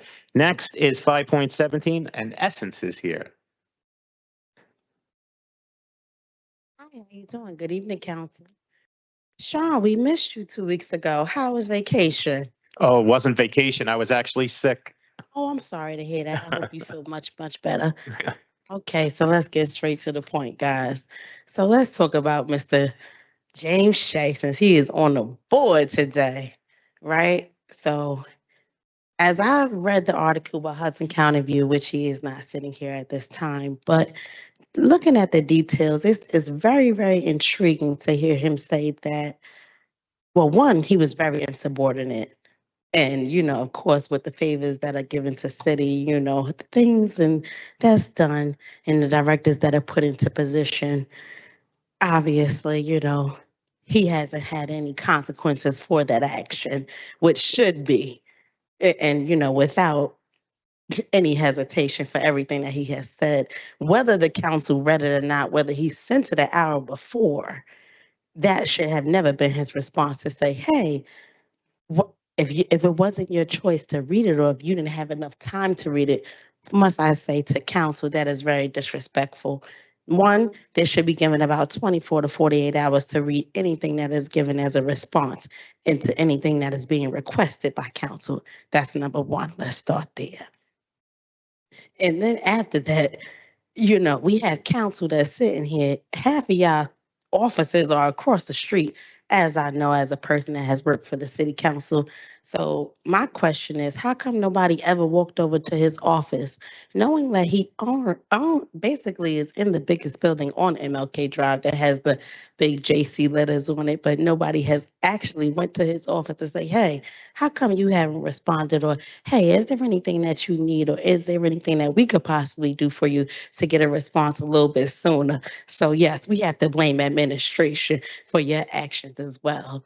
And also, by the way, let's not just start with Mr. Shea. Let's start with Anais, and let's keep going down the line. And I hope that there's further action for the rest of the directors that do not need to be there. And I'm sorry to bring such a rise, but y'all know this. We hiring people with our tax money, and guess what? They can't even answer to questions by the council. How are you for us? But thank you so much.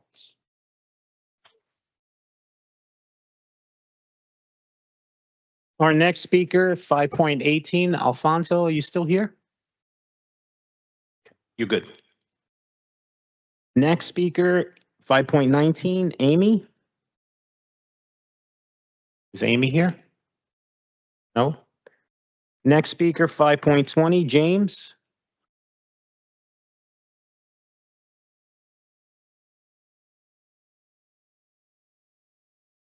Hi. You hear me all right? Yes. Good evening, council members. My name is James Seymour, and I'm speaking on behalf of the Traffic Reform Warriors, a group formed over shared concerns with traffic safety in Bergen-Lafayette. We'd like to thank Councilman Gilmore for his leadership in sponsoring a vote of no confidence in Public Director James Shea. This resolution further exposes the shortcomings of our public safety leadership, and we hope this will act as a catalyst for positive change. Under the leadership of Director Shea, Jersey City has failed to implement multiple actions designed to ensure the safety of our streets. In 2019, Jersey City developed the Vision Zero Action Plan, making specific commitments with the goal of eliminating deaths and serious injuries on our roadways.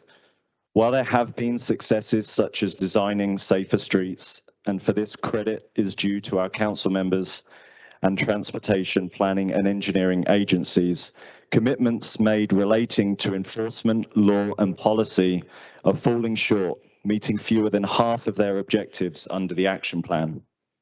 One such objective is the creation of a traffic safety unit to enforce traffic violations. 6 years later, the unit exists, but without any assigned officers. School crossing guards are crucial in ensuring the safety of our children traveling to and from school. Yet there has been no progress in expanding the school crossing guard program as promised 6 years ago. On many occasions, dangerous intersections are missing crossing guards, and those that are on duty are not sufficiently protected from aggressive drivers. 3 years ago, council members questioned Director Shea over the dysfunction of the parking authority.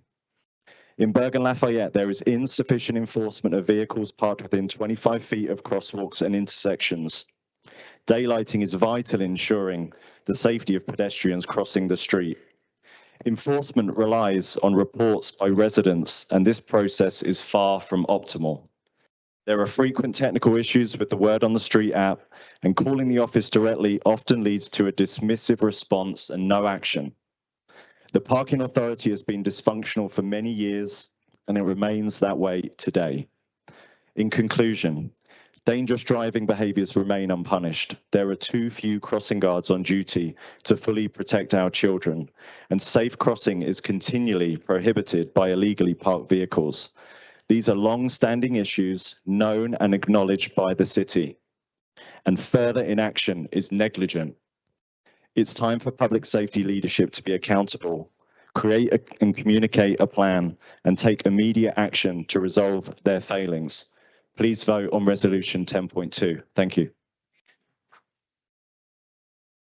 Our next speaker, 5.21, Samuel. John, I'd like to meet you. My name is Samuel Ortiz. No notes, from the heart.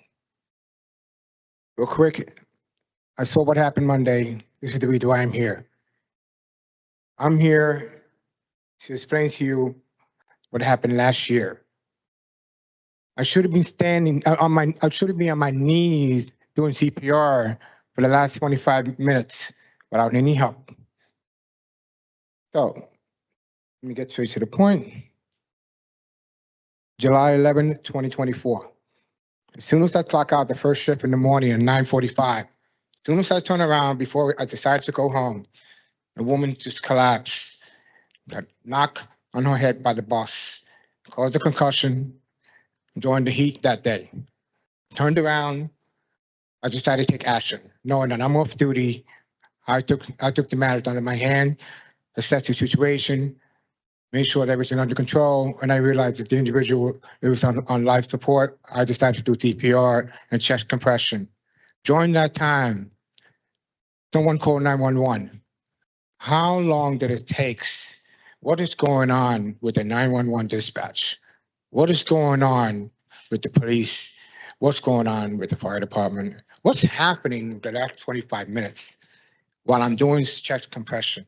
Even the bus driver, I told him to call the dispatcher and I need his help. This radio is not even working. So VCI unit responded, they came, even their radio is not working because they put in the new equipment because you have the old administration to the new administration, you have a new equipment going on, and I told him he had to put on CDY. Once he put on CDY, which is the National Communication and Emergency, to contact ESU. ESU is all the way downtown. Mind you, that day, my wife was assigned to the hospital. She was doing summer school. It was assigned by the hospital. She made it here. She asked me, where are they? What's going on? Someone's going to have to be held accountable that day. So my wife and I, we took action. And I told my wife, we need to take direct control and assess the situation under our hand. And I direct 2 other crossing guards to take over 2 different locations, direct the traffic while we took over. This has showed you how important our crossing guards is very important to us. Very important to you. We are your eyes and ears. We are the lifeguard for the children. The cars are sharks. And we are here, the front line. We are the eyes and ears for the first children that come the first thing in the morning by anybody else. We're the last one to leave. So we're the last child finished after school program. So 25 minutes later, unit respond, EMS respond, the training. The lack of training, ooh. Thank you, Sam.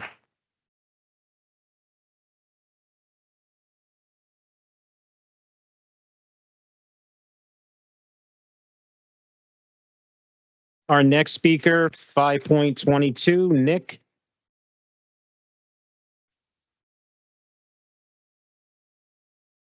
Good evening. How's everyone? I'm also here to talk about public safety. My name is Nick Pastula, Crescent Ave, Ward F, representing my family, Traffic Reform Warriors, our citywide pedestrian first advocacy group, and the Monticello Community Collective. Thank you for your support for those of you who are supportive in our initiatives thus far. Tonight, I stand before you as an advocate, but also a very concerned resident who's deeply invested in Jersey City's safety and well-being. At the core, public safety is the quality of our lives.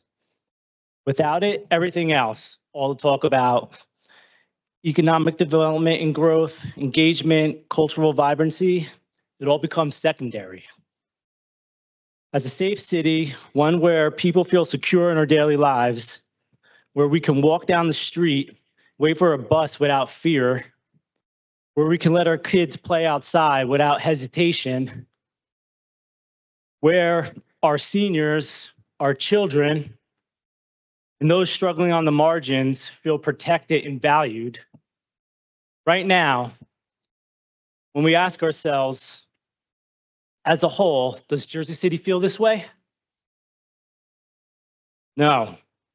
When we neglect our shared spaces, when disorder and lawlessness take hold, we undermine the foundation of a thriving city. Public safety cannot be reactive. It needs to be proactive.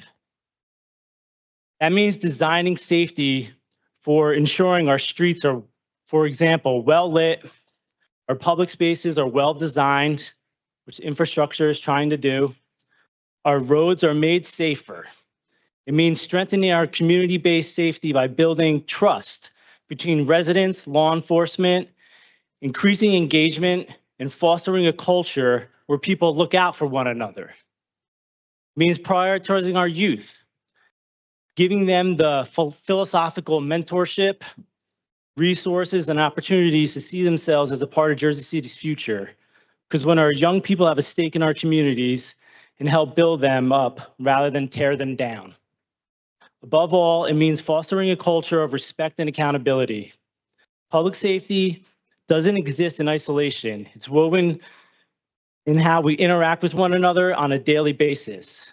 A city that values civility, shared spaces, and community thrive. Jersey City is a diverse, growing place, but without public safety and everything else to which it's built upon, we cannot expect to grow economically, culturally, socially Your without time is up, sir. integration and Your time is up, secure our sir. neighborhoods. Thank you. Next speaker, 5.23, Kevin.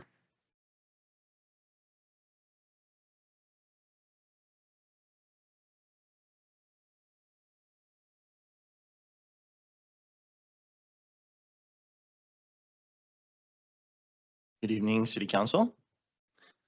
2 weeks ago, I shared Hoboken Mayor Ravi Bala's clear message about real enforcement, even during litigation.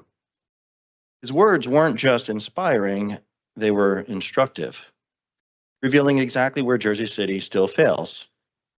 This council writes our municipal code. Mayor Stephen Fulop is responsible for enforcing it. When enforcement fails, this council can investigate, even vote no confidence in directors who neglect their duties. Jersey City's laws clearly mandate daily fines, rent reductions, and strong prosecution against landlords violating city ordinances. Our mayor often claims we have strong rent control laws. Note, he says laws, not enforcement. Director Richardson has the strongest enforcement powers in the city, yet his actions remain infrequent and mostly invisible. Instead of immediate daily fines, we are met by silence. What Jersey City needs from Director Richardson is courage and action. Consider what silence and hesitation just cost Kansas City, Missouri. Days ago, a jury delivered a damning verdict against former Jersey City business administrator Brian Platt, exposing corruption, retaliation, and abuse of power. That verdict wasn't only about Platt. It highlighted what happens when leaders refuse to enforce laws or hold power accountable. Jersey City knows Platt's harmful legacy all too well. His restructuring of our recreation department displaced Black and Latino workers, showing a troubling disregard for fairness. This whistleblower-driven verdict could be a warning for Jersey City. Platt's story vividly illustrates how non-enforcement especially harms Ward F, home to our largest African-American population. Those who exposed Platt knew far less than what we already do about ongoing enforcement failures right here. I genuinely don't know how Mayor Fulop or Director Richardson will defend continued inaction, especially regarding enforcement unrelated to litigation, issues repeatedly raised citywide and not just by Portside Towers residents. Non-enforcement inflicts real pain. To the residents of Jersey City, I say, if you have experienced Jersey City's enforcement failures, especially in Ward F, or if you've been forced out of your home, or if you could afford to live at Portside Towers if legal rents were enforced, please contact blowthewhistleJC@gmail.com. The Kansas City whistleblower was awarded $900,000. If you know something, say something, especially those of you who are not likely to get reelected anyway. Thank you.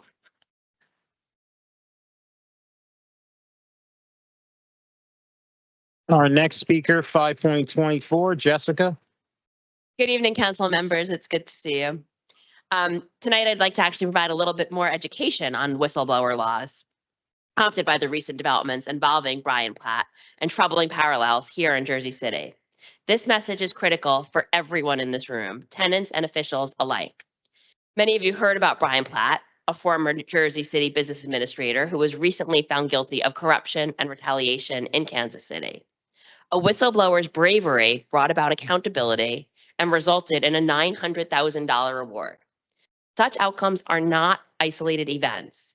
Whistleblower programs frequently deliver significant payouts, typically ranging from 10% to 30% of recovered funds.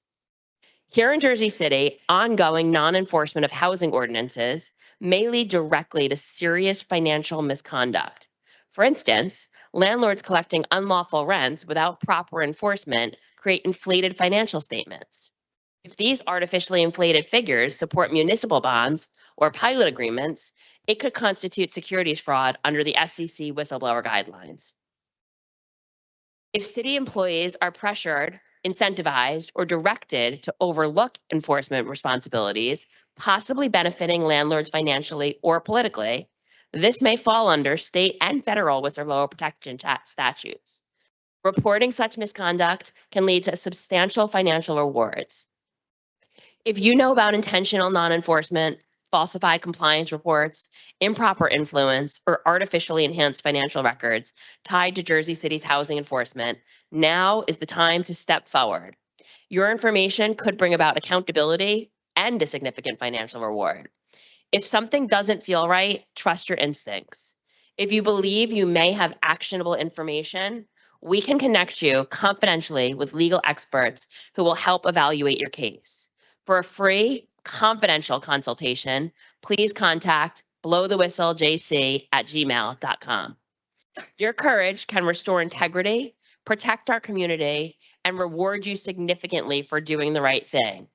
And if you are involved in wrongdoing, consider carefully whether those around you will keep silent if $900,000 is on the table. If you're unsure about that last part, just ask Brian Platt. Thanks so much. Have a good night.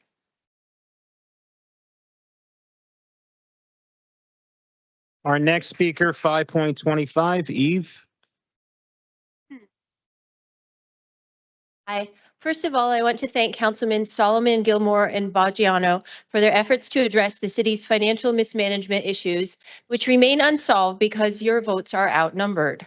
A year ago, I met with President Waterman, arriving with positive outlook, wanting to work together towards beneficial policy changes.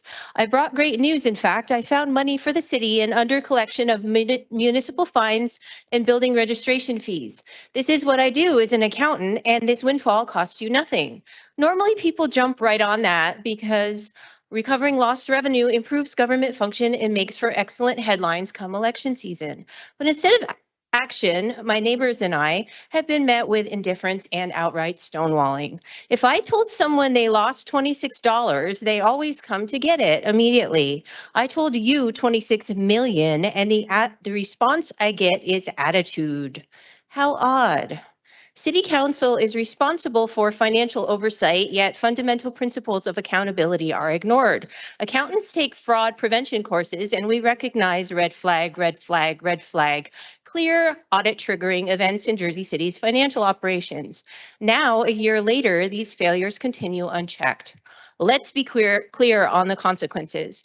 When revenue from municipal housing summons isn't collected, buildings deteriorate, fires increase, injuries occur, families are displaced, and the fire department is overwhelmed without the budget increase to handle it. When the landlord-tenant office is deliberately understaffed, rent control goes unenforced. Illegal overcharges bankrupt tenants, fraudulent evictions rise, and programs like rental assistance and pro bono legal aid are drained. When revenue is undercollected, instead of implementing real financial controls as required by law, instead the budget deficit is being plugged with tax increases, borrowing, or charging pool fees on poor residents. Meanwhile, you are allowing the mayor to overspend on frivolous legal fees, which the campaign donor lawyer then conveniently sends a cut to the mayor's campaign donation account. Jersey City taxpayers have essentially funded full-up re-election flyers while essential services go underfunded.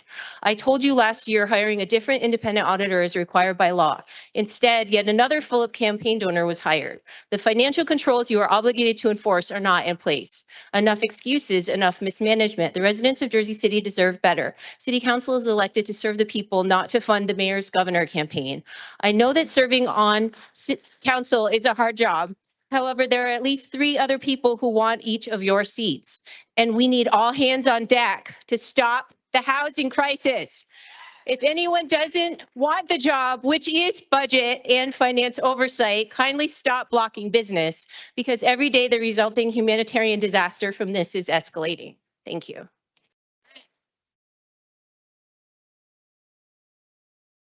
Our next speaker, 5.26, Brendan.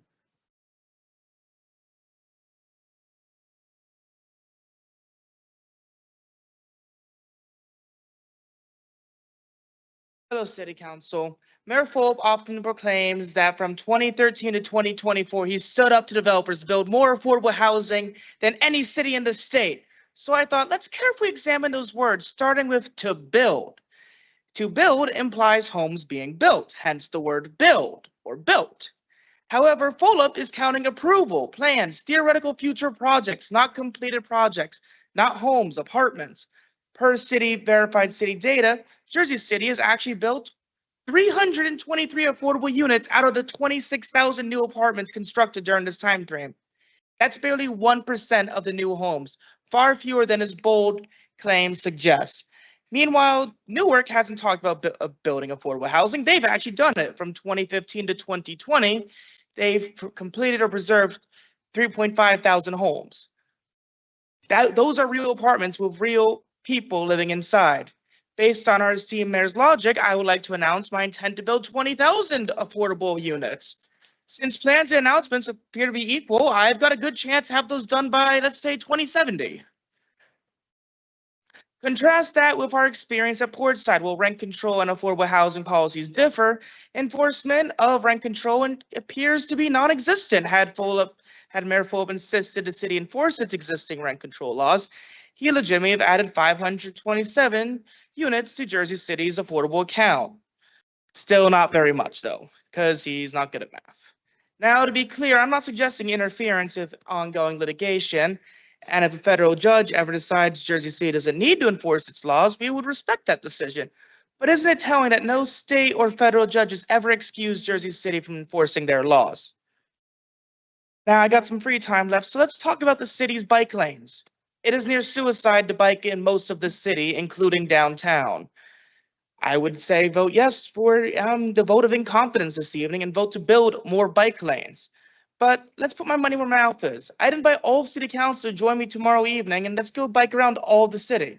Let's go through all these wonderful bike lanes like non-existent roads. We can bike up to the Heights. We can bike to Journal Square. We can go Bergen Lafayette. Then bike home and hope our brakes don't fail as we go down that hill. It'll be nice and fun. I'm sure if we're all together, nobody will run us over, or at least we'll be able to call an ambulance and hopefully we won't get there probably by tomorrow. At this point, we need a new head of public safety. I would venture a guess that any person sitting in this room could do a better job, including the young man who spoke up earlier. I am confident he could do a better job. I'm also confident we could put Homer Simpson in charge and he might do a better job. He genuinely can't do any worse. People vote. Cars don't vote. We're protecting a bunch of parking spaces that aren't adding to our tax base. Thank you. Our next speaker, 5.27, Daniel. Just over a year ago today, on March 6, 2024, I gave my first ever speech in front of you all regarding our situation at Portside Towers, asking for your help in getting this city's laws enforced. Now, I'd love to thank you all for all the progress that's been made in the past year, but I can't because our situation is literally exactly the same as it was a year ago, which is really disheartening and sad. You know, we have laws and ordinances here in Jersey City. We have various sections of the Jersey City Municipal Code, and all of you oftentimes vote on various ordinances and laws to enact.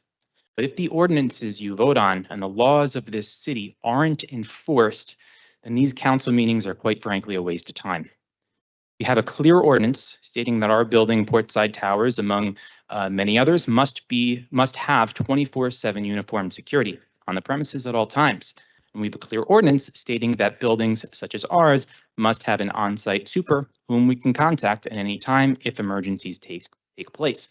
And yet, despite these ordinances and despite us telling you all over and over and over and over and over and over and over and over and over again that we need 24/7 uniformed security, given the fact that a bullet pierced a young child's window last year, given that an attacker chased a woman into our building last year, leaving a trail of blood, and that we need an on-site super for emergencies, such as when there was a fire and a flood last August. We don't have 24/7 uniformed security, and we don't have an on-site super. So what will it take to get this city's laws enforced? You know, after the last city council meeting that I spoke at, which was a month ago, after getting a late dinner and having a few drinks, I came home to Portside Towers, East Tower. Front door was unlocked.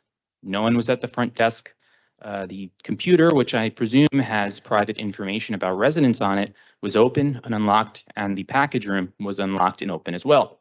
Anyone could have walked in, got on that computer, and did God knows what, stolen some packages, or worse, they could have attempted to break into someone's apartment. At this point, I've come to expect apathy from 7 of you, or occasionally maybe a verbal declaration of support with no action. Now, I'd love for you all to prove me wrong, but at this time, I have no confidence in the ability of this council to ensure that this city's laws and ordinances are enforced. Thank you. Our next speaker, 5.28, Adrian.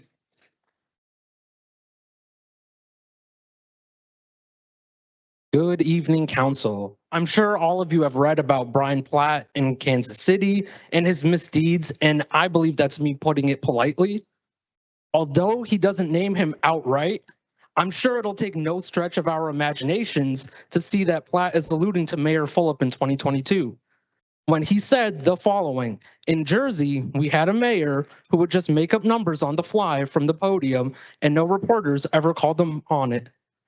I have to remind spectators, residents, and the council that throughout the years, many activists and residents alike have found many of the positive statistics touted by Mayor Fulop to be, quite frankly, outlandish. Whether it was about public safety or affordable housing and everything else in between, there's always been a level of skepticism many of us have felt because of the disparity between the image of the city he paints and the city many of us live in. I also think it's appropriate that there is a vote of no confidence for Director Shea tonight, because for as long as I've been civically engaged, there's been discontent with his leadership, and I fully support Councilman Gilmore's resolution. Traffic enforcement is abysmal in our city. I'm sure I've told the council before that I'm a commuter, and any chance that I get, I'll walk all over Jersey City, and I hate that I can't trust a red light because drivers in Jersey City love running through reds or turning right on red and treating the rules of the road as suggestions. Our 911 services are ironically criminal. While it may not remove Director Shea from his post, this is a necessary precursor before the fireworks go off leading up to November's elections, as our city leadership will surely look different come January. To be candid, based on the leadership Fulop appoints and the company he's kept since his ascent to power in Jersey City, shouldn't this be a disqualifying factor as he aims to be the most powerful person in New Jersey? Lastly, as a product of the Jersey City public school system, I fully support the resolution condemning Governor Murphy's proposed budget to underfund our public schools because, again, we deserve to have a fully funded school system to ensure the future of our city continues to glow and shine brightly. Thank you. Our next speaker, 5.29, Jessica.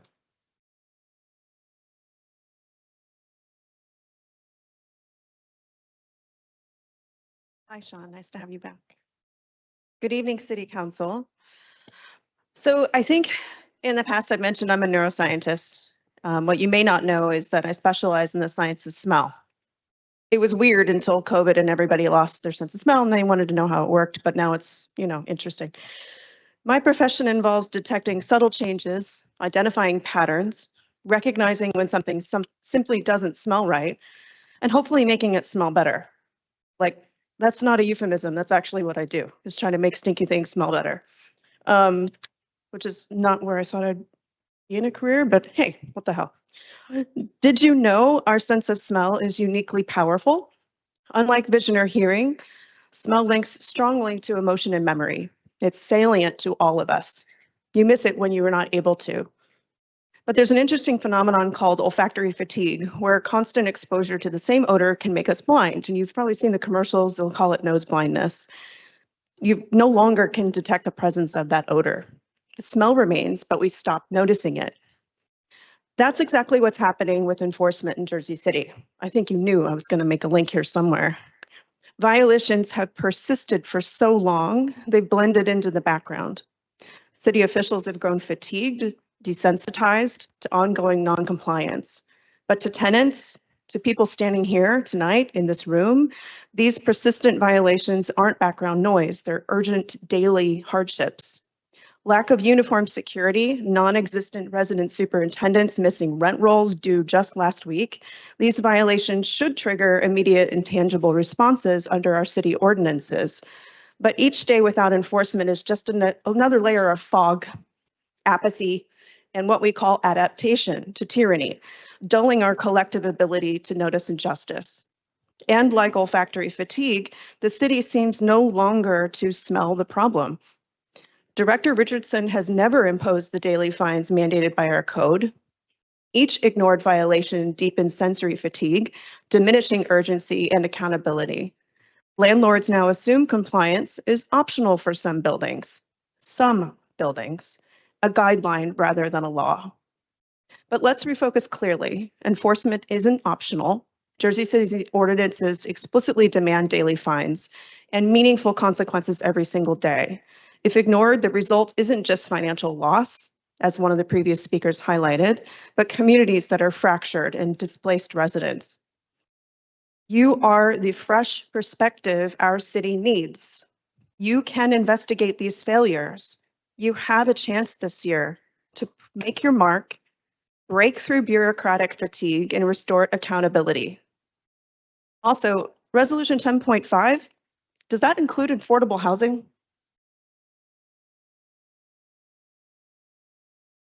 Our next speaker, 5.30, Joel.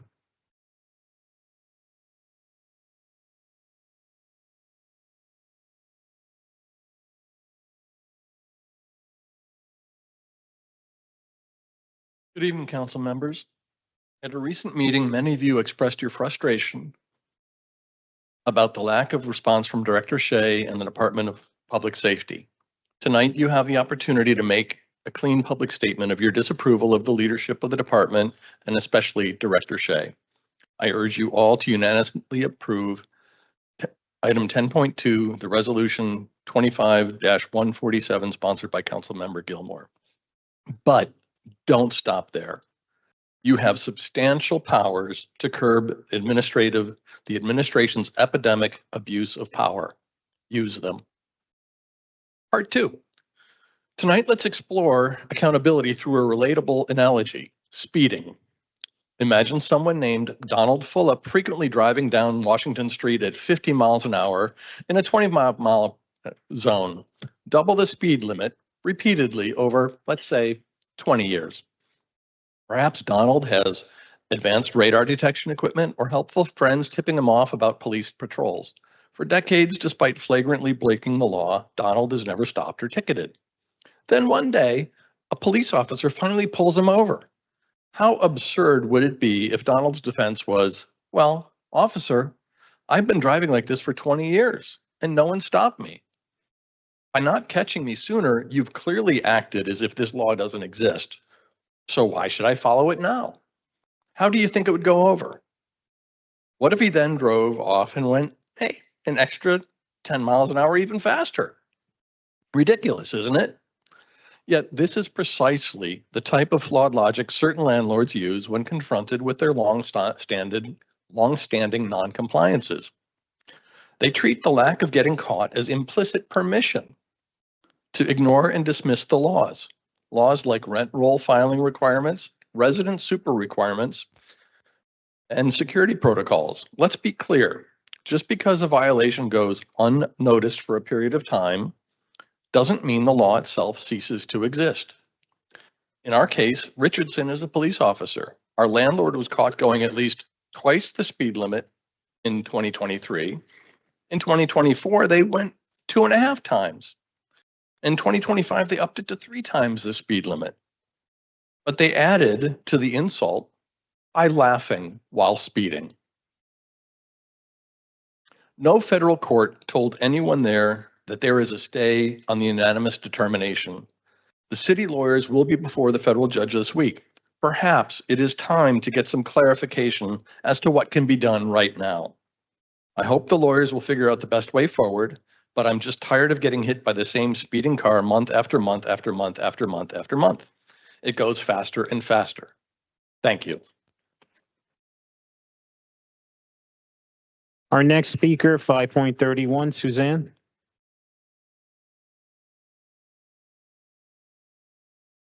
Good evening, Council. Before I get to my speech, I'd just like to point out the fact that everyone in this room is listening and watching, and they all vote, and they all know people in Jersey City who vote, who know people who vote.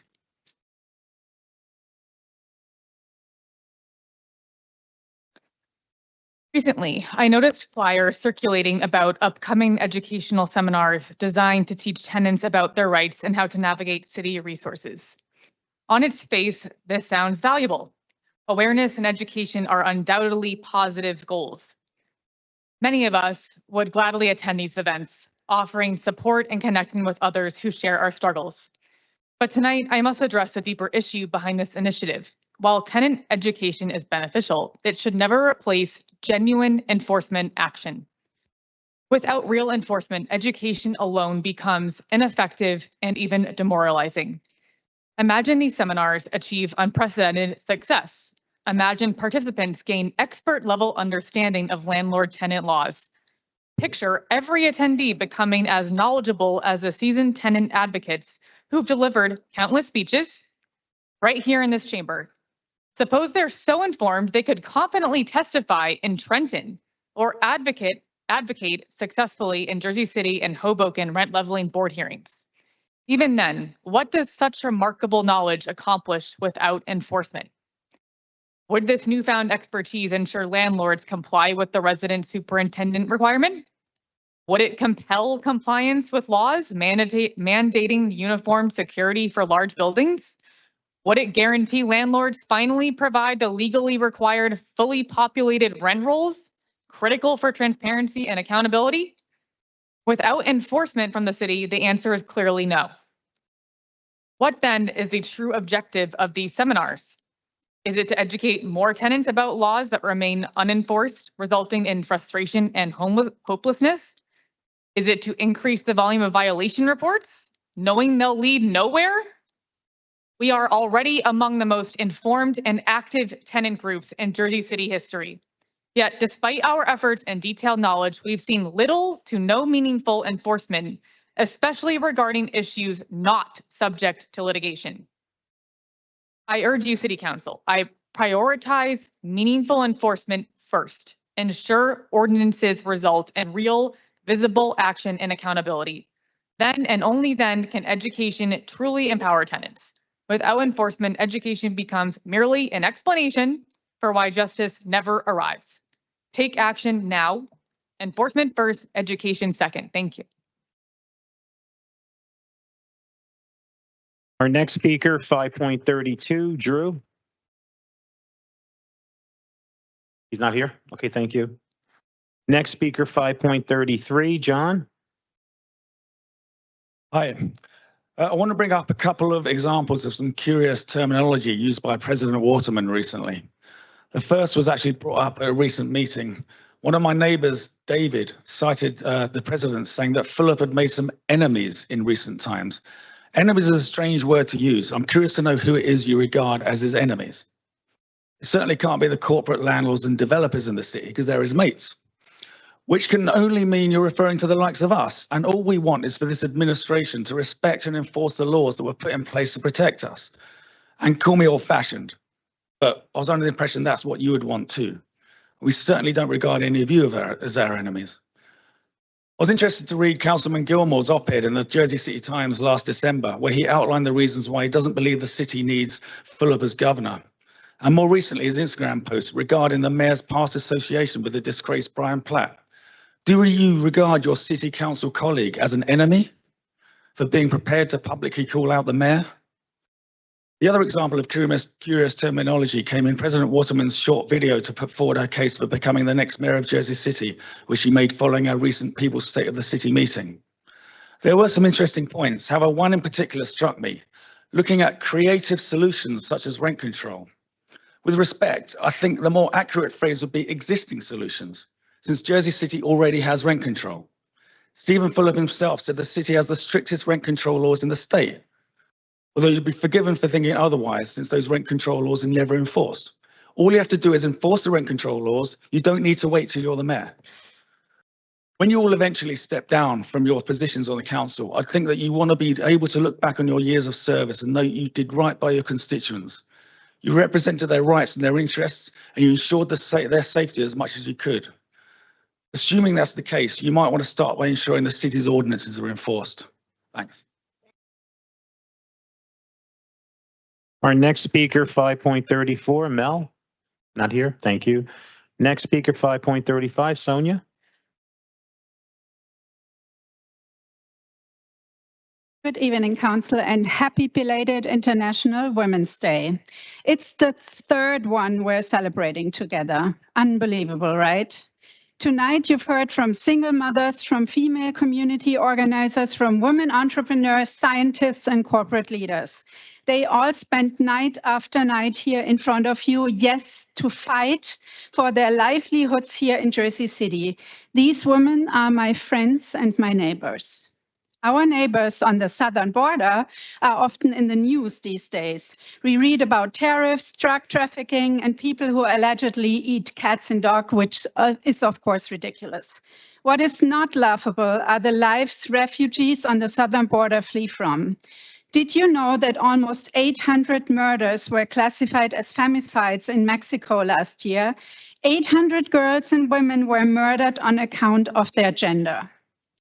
You sit there, as always, heads down, not able to look us in the eyes, maybe wondering why this concerns you. I tell you why. Have you watched Emilia Perez, the Oscar-winning movie about a Mexican drug cartel?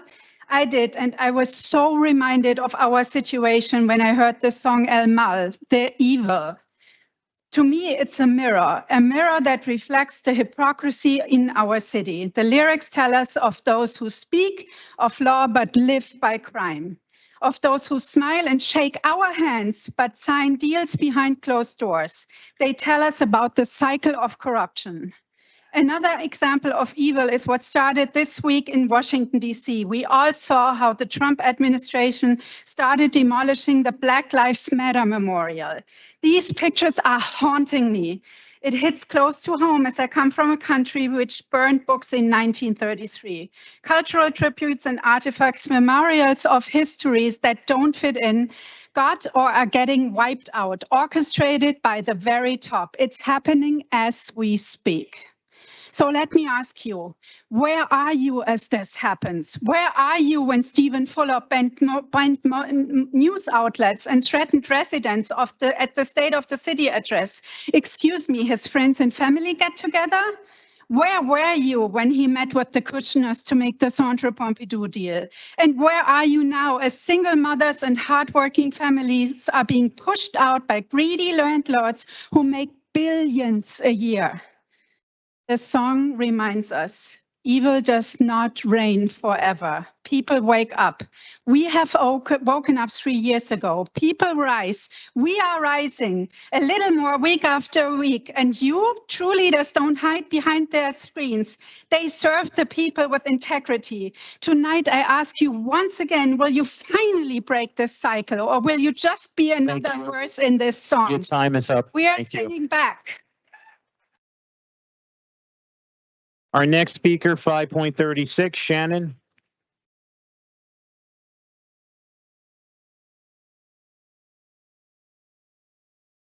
Good evening, City Council. My name is Shannon Ray, and I'm a nurse and a tenant at Portside Towers. Today, I was going to be holding a flyer, but I left it at home, sent out by Stephen Phillips' gubernatorial campaign. It's this one. A flyer that I and many of my neighbors paid for. Are you surprised that I paid for Stephen Phillips' campaign flyers? Well, if you're not a supporter of Phillip, you probably paid for them too. Here's how this funding scheme works. Mayor Phillip places a non-lawyer with no landlord-tenant experience as the new director of the Office of Landlord-Tenant Relations. Ensures that this department remains untrained, understaffed, and underfunded. Then our mayor intentionally ignores illegal rent increases, which are magnified by landlords using price fixing software like RealPage. Some of those same landlords then funnel this extra cash, our hard-earned rent payments, back into Phillip's super PAC. Convenient, right? They're not even spending their own money, they're spending ours. And here's the real kicker. If tenants like us want our stolen rent back, we must spend thousands of dollars on lawyers to battle billion-dollar landlords in court. By the end of this case, Phillip hopes he's comfortably settled in the governor's office out of reach of accountability, unless someone Brian Platts him. When enforcement stalls, not related to litigation, just basic enforcement, tenants start connecting the dots. We realize why certain parties remain silent, quietly benefiting from this dirty funding scheme, indifferent to the struggle of families barely making rent each month.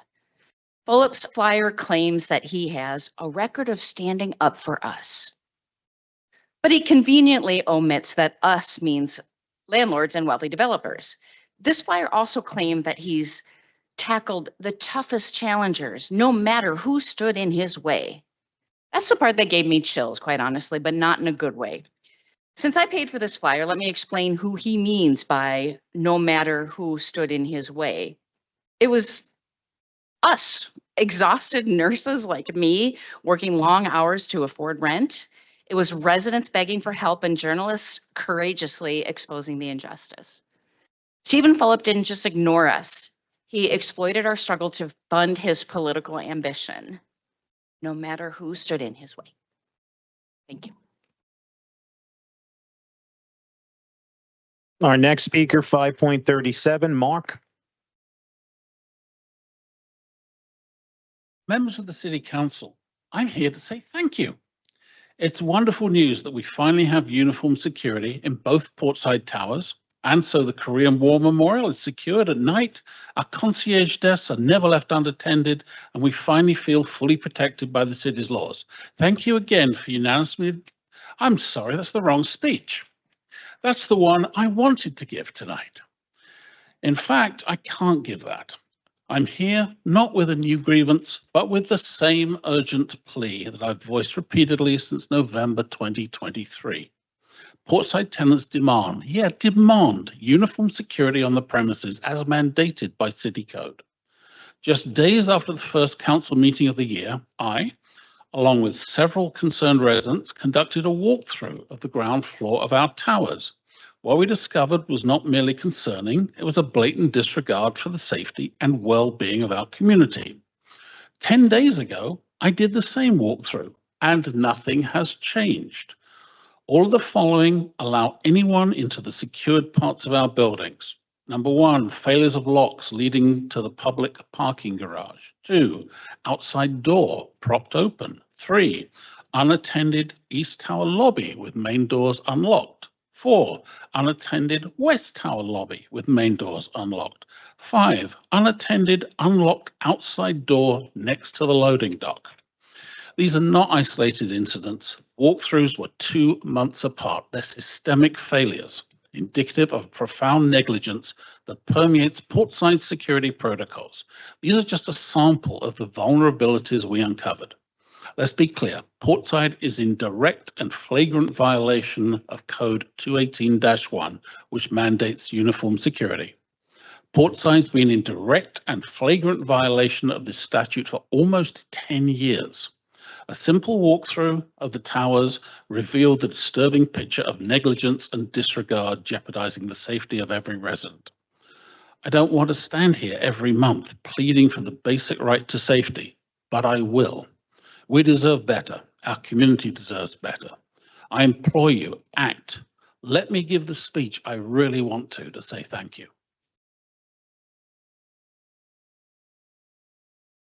Our next speaker, 5.38, Haruki. Not here. Thank you. Next speaker, 5.39, Elizabeth. Thank you. And our next speaker, 5.40, Michelle. Good evening.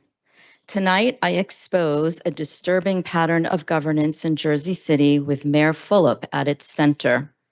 Brian Platt, Fulop's protege and former business administrator, recently testified under oath in Kansas City that lying to the media was acceptable because in Jersey City, we had a mayor who would just make up numbers on the fly from the podium and no reporters ever called him on it. Former CFO Lubna Munir was fired after refusing John Metro's directives to falsify financial records and report false cash positions to New Jersey State, actions that potentially violate federal banking laws. When former Councilman Lavaro called for an investigation, stating that Ms. Munir's revelations appear very serious and that Jersey City needs stronger protections for whistleblowers, his urgent request was dismissed. At the Jersey City Employment and Training Program, whistleblower Nuria Sierra was terminated after providing evidence of checks written to cash. Funds later confirmed embezzled by Sudan Thomas, a Fulop ally who was sentenced for his crimes. When Councilman Gilmore and 9 other African-American employees filed suit alleging discrimination under Platt's reorganization, they faced a city administration that the Civil Service Commission had already condemned for flagrant disregard for established regulations. The pattern is unmistakable. Financial staff pressured to falsify records, civil service regulations violated with impunity, whistleblowers systematically silenced, rent control ordinances selectively enforced, and journalists reporting inconvenient facts blacklisted. But there's reason for hope. The story of Brian Platt shows us what happens when brave truth tellers refuse to be silenced. In Kansas City, the whistleblowers testified under oath about Platt's directive to lie, referencing the exact playbook he learned here in Jersey City working with Fulop. The whistleblower's courage led to a $900,000 jury verdict in their favor and Platt's suspension.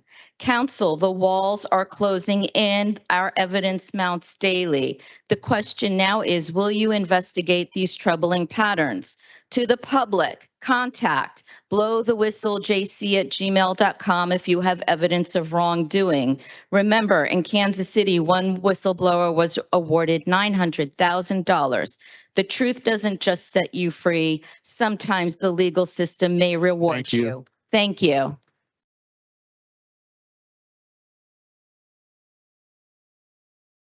Our next speaker, 5.41, Emmanuel.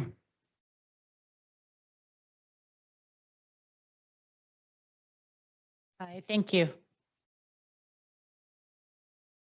Good evening, Council. I'm here tonight to ask you to please vote yes on Resolution 10.40, awarding the engineering contract for the Heights Bike Lane.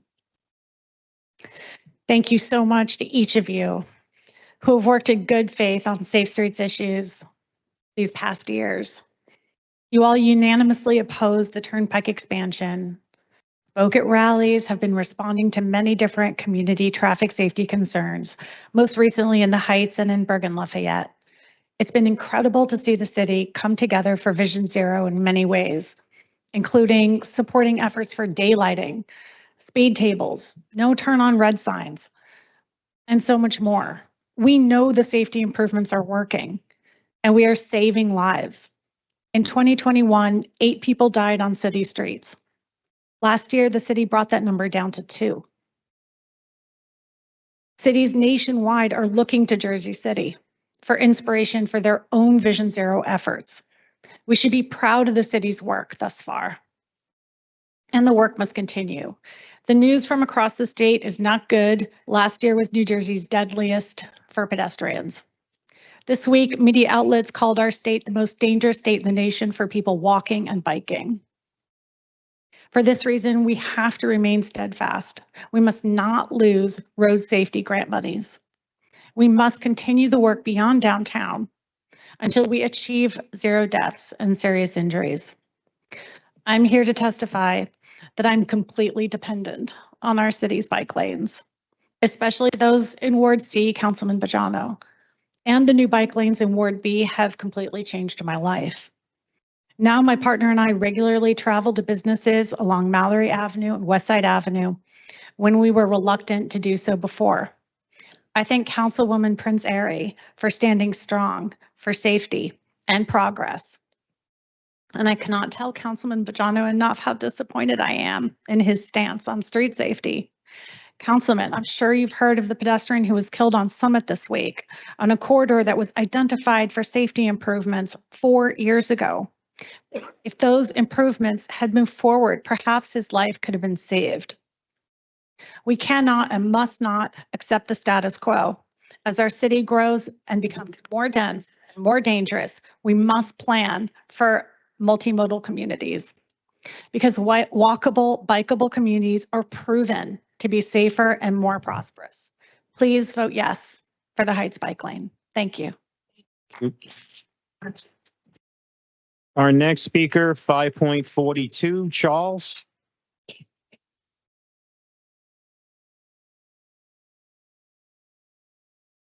Good evening, City Council. My name is Charlie Hillman. I'm a Ward D resident and live in the Heights with my 11-month-old daughter and my wife.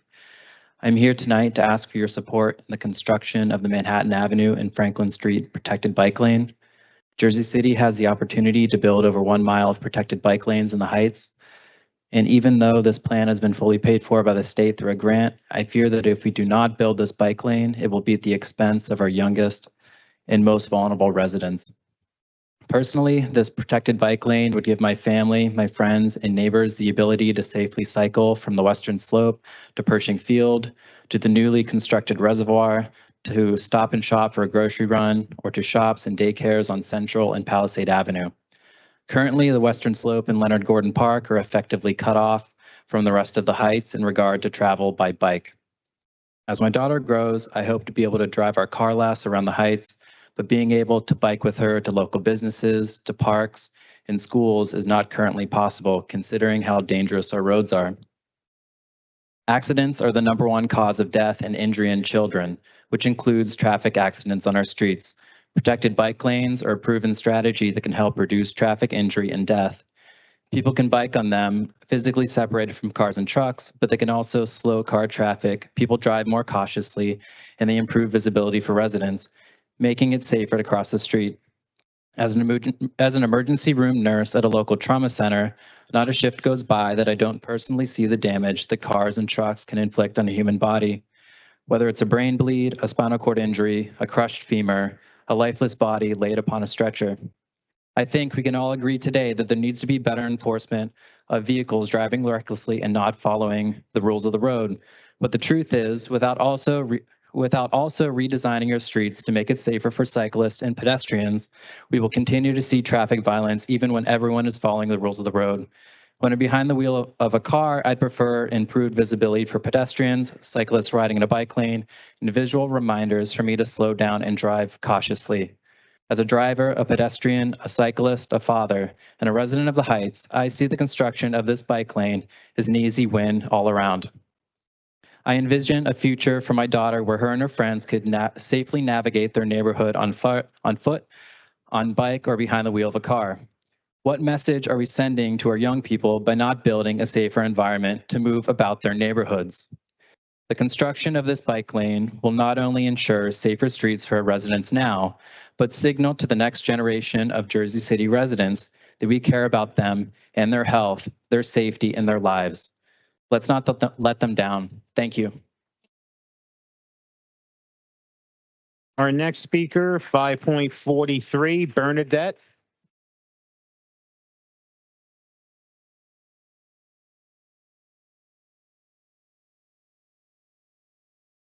Don't rush. Take your time.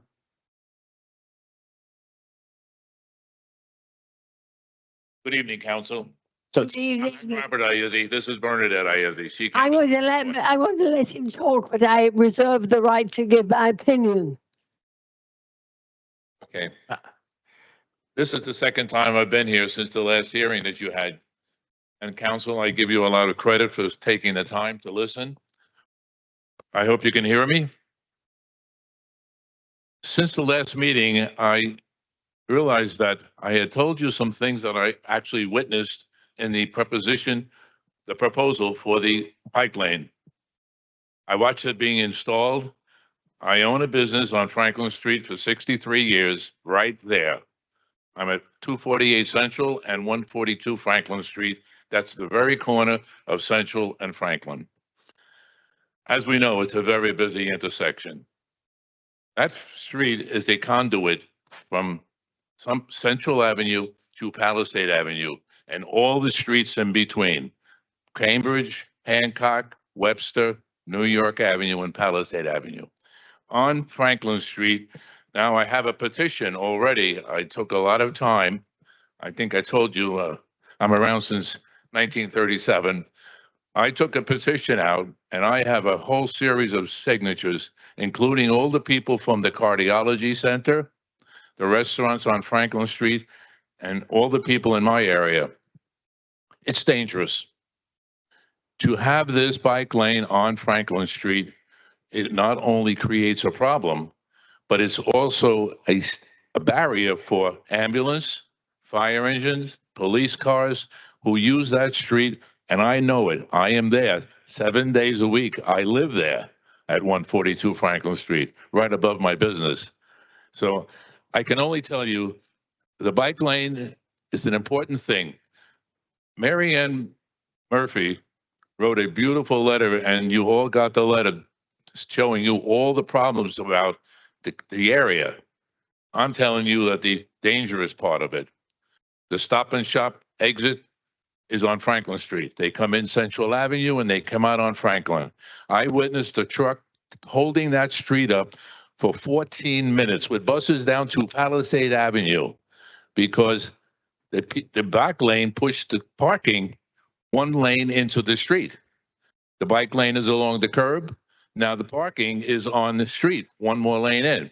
When you have a 55-foot tractor trailer trying to get out and somebody parks their car at the very end of the bike lane, you can't get out.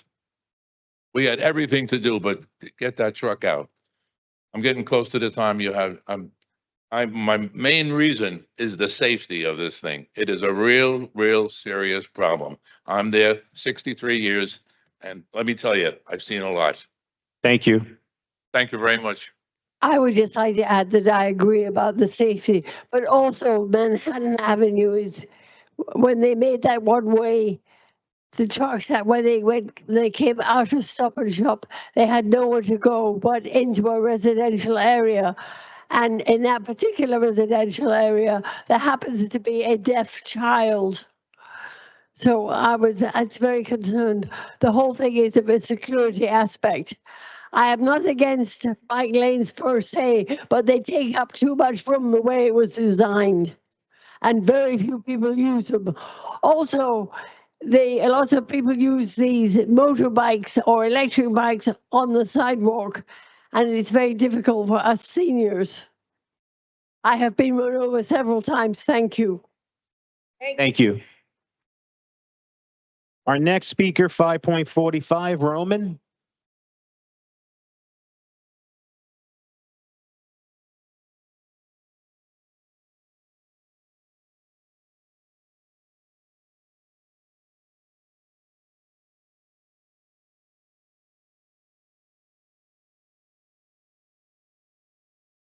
Good evening, council members.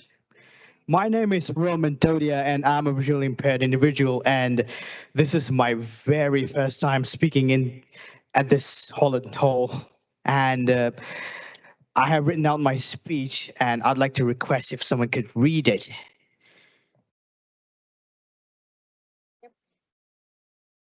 I come before you not in opposition to progress, but in defense of something far greater: safety, dignity, and the rights of every citizen to walk their own streets without fear.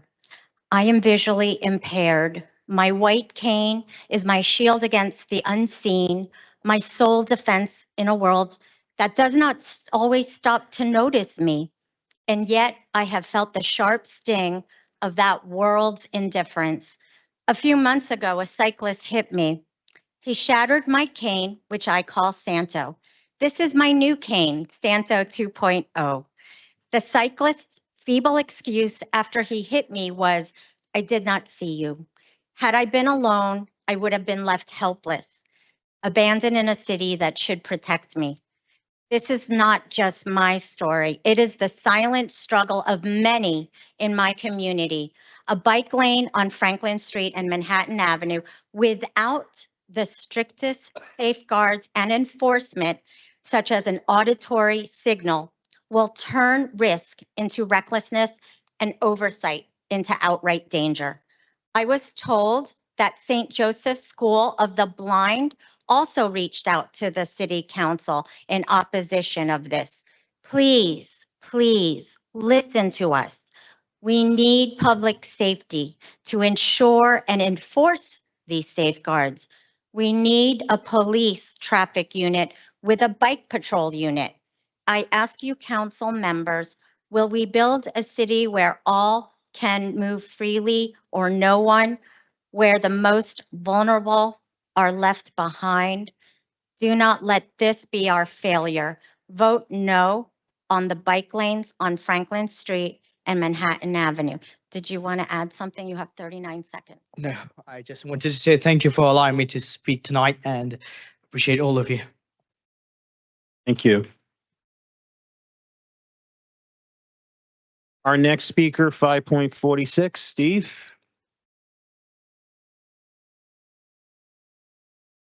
Good evening, To you, Council. sir. Good to see you. Good to be seen. I also asked to join me speaker number 50 because he's our race course designer and race course manager. But just in case I don't use all my time. Earlier today, I sent each member of the council a email with a letter that we also sent to the mayor indicating part of our proposition as to our running the Jersey City Marathon this year. It's our third year. We have 10,000 runners signed up from 14 countries, almost 2,000 from Jersey City. Last year, we had 1,600 from Jersey City, and our first year, we had 1,200. So collectively, we're at about 5,000 residents from Jersey City who participate. But the reason for my coming here is that a few of the council have shared with me a missive that was sent by a reverend in the city protesting the race being hosted on Palm Sunday. I'd like to begin by, well, not begin, but say that when I was studying to be a deacon at Seton Hall University, Father Chris Ciccarino, in the beginning of an introduction to the Gospel of John course, said, as Catholics, we are both and people, not either or. And so in that spirit, I just want you all to know that we've been working with the religious community, Jewish, because it's the first day of Passover, as well as other reverends, Christian, throughout the city. In fact, Pastor, I'll just give one example. Pastor Darrell Griffin has moved his service up a couple of hours, and we're going to be working with him to provide a little something for his parishioners after their service. Another thing is that one of the parishioners from Our Lady of Mount Carmel, I received 3 emails from the parish. One was from a runner and a devout Catholic, and she said, "Hi, Steve. I hope you're well. I'm sure things are quite busy as the race gets closer. I really appreciate the conversation we had on Monday, and I'm excited to keep in touch. Thanks so much. I'm so excited to get out there and cheer." I'm going to sort of wrap up. The date we picked, because 2 weeks before the date that we did pick is Eid al-Fitr. The week before here, that is Lord Madvita. It's a Indian holiday. The week after we picked was Easter and the last day of Passover. So trying to normalize it, the years before, we've always had it on the second Sunday in April. But in speaking with Director Goodman to rectify this, that we'll have no conflict with religions going forward. We'll have the race on the first Sunday of May going forward. My time's over, but if Dan has anything to say, nope. Let me just say this 1 second. With the council, I've emailed you. If you have any questions, I've worked closely with Councilman Solomon's office, closely with Councilwoman Ridgely's office. Thank you. For to work with constituents.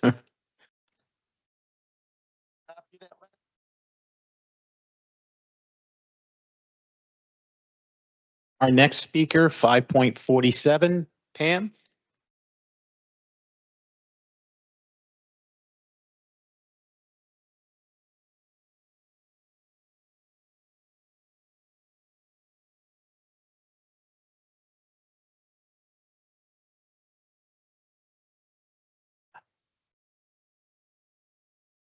Thank you for your patience, Pam. No problem. Good evening, council, and good evening, Sean. I did hear a little cough, so I hope you feel better.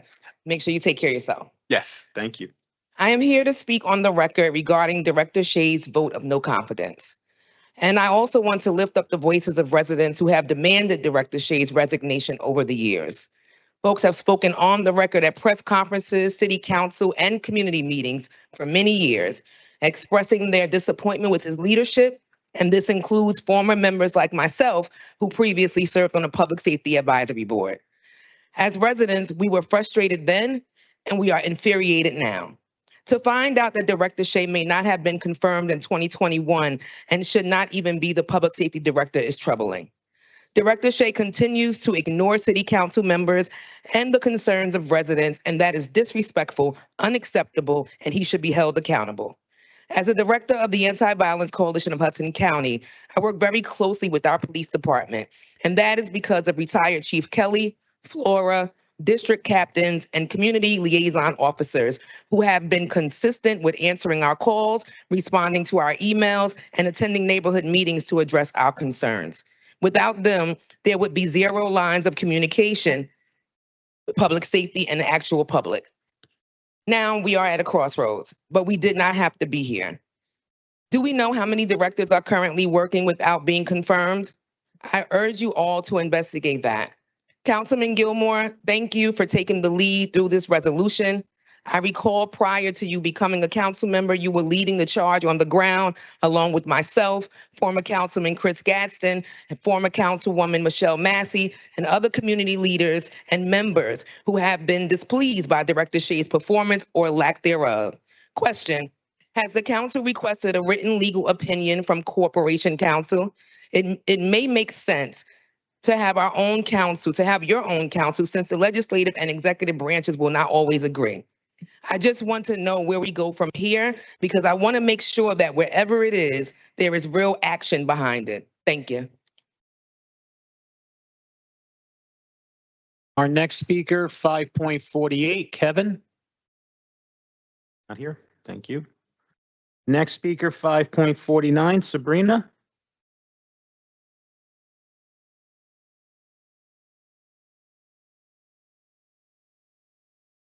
To see you. Good to see you as well. Good evening, council. Well, it's been a very, very, very eventful council meeting this evening.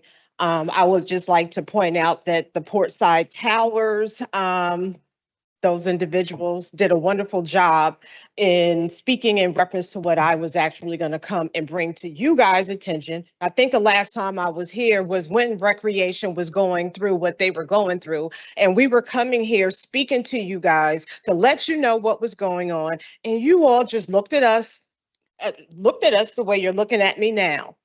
Okay. And that's the problem. We are taxpayers. We are citizens, and guess what? More so important than that, we are voters.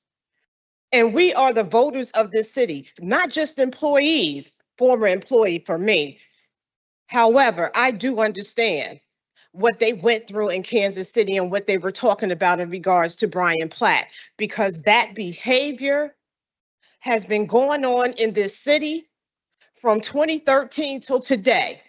And there are several other unheard stories and issues from employees throughout this city that have been too afraid to come and speak up. So when the employees come here, okay, I advise you to listen, because there may be some truth. Investigate and use your powers and find out the truth, because it costs us money.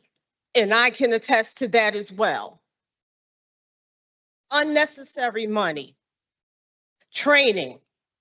Speaking of, Director Shea, no confidence at all. And as the director of the police, it's no reason why he has an issue with the mental health training. All police officers should go through some training so that they can understand how to deal with the public. That is so critical. And it will save us money in the long run when our police officers are trained to understand how sensitive things are for people. And in closing, the other issue I wanted to speak to is in regards to the payroll taxes. I go to the board meeting every month, and for years, the Board of Education has been requesting accountability for the payroll taxes. Why is it so hard to fund that money, send it to the Board of Education? These children, they need their money, and it's only fair. If you're collecting the money, where's the accountability? Where is the money? How much are you collecting? Who's keeping track of it? But when will those dollars get to those children, because writing a letter to the governor is hypocritical. It's very hypocritical for each and every one of you all to write a letter to the governor when you all yourselves haven't made sure that that money that was collected was sent to the Board of Education for those children. Thank you very much and have a great day. Our next speaker, 5.50, Daniel.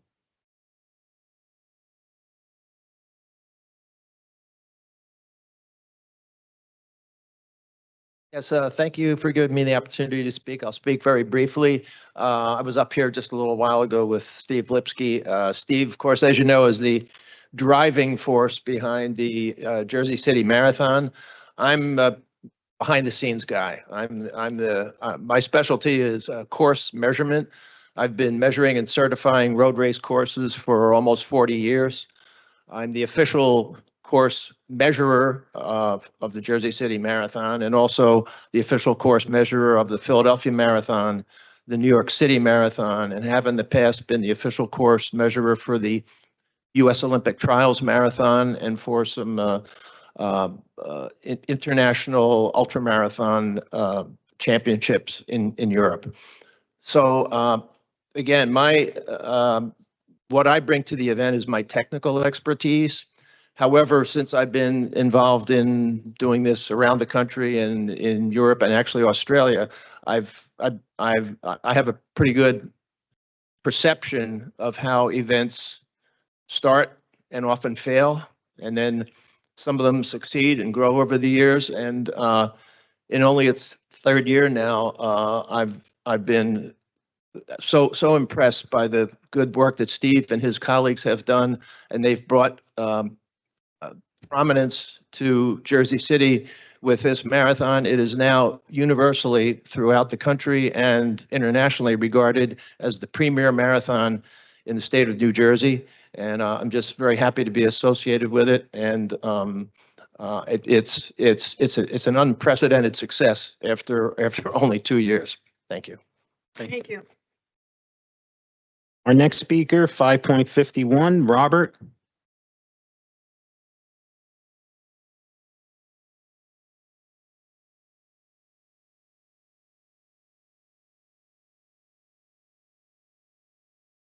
Hello, I'm Robert Fretz, FRETZ.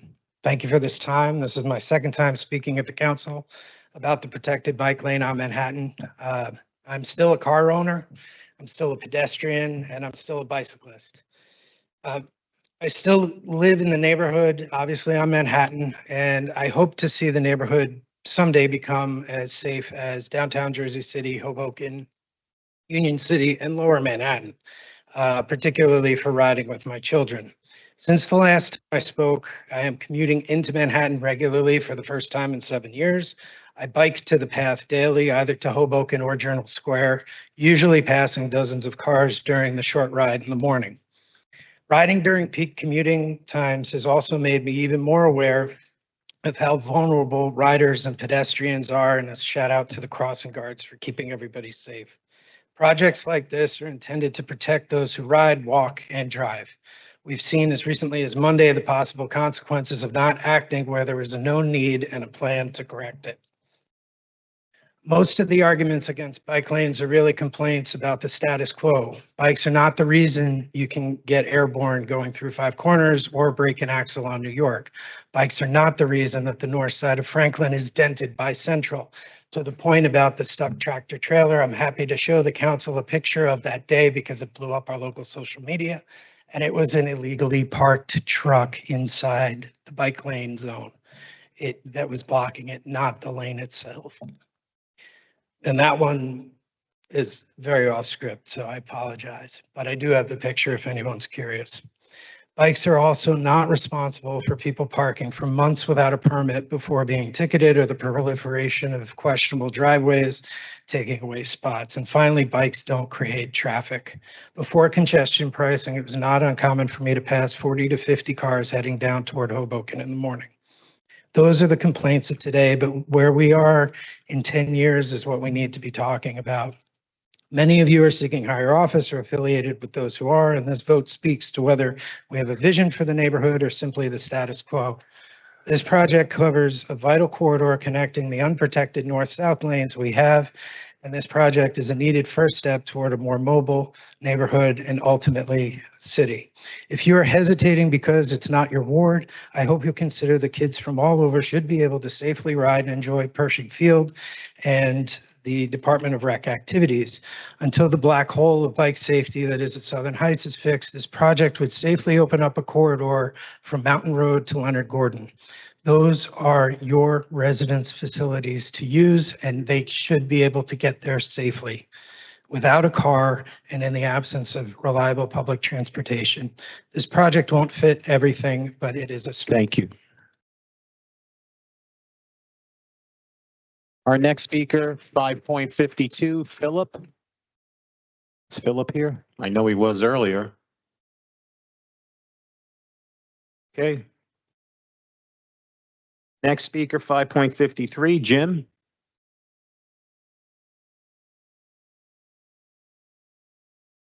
Thank you. My name is Jim Nelson, a public school parent and leader with Jersey City Together education team. I appreciate the spirit of Resolution 10.16 concerning the state cuts to the Jersey City public schools. Others have already spoken about the funding algorithms impacted by our aggregate tax base and what shortfalls mean for our students like Finn.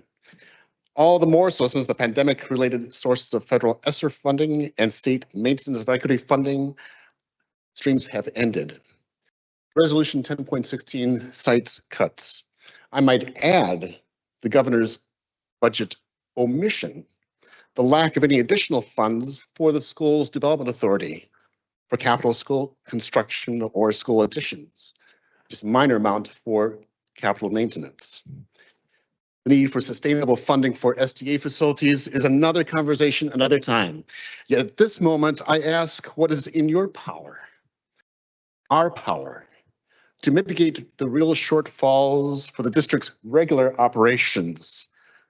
Certify the employer payroll tax at its full amount and transfer the 2024 fund balance fully. We are in a tight window. The school district must submit the state fiscal year 2026 budget to the Department of Education County Executive by next Wednesday, March 19th. The school board meets that day at 5:30.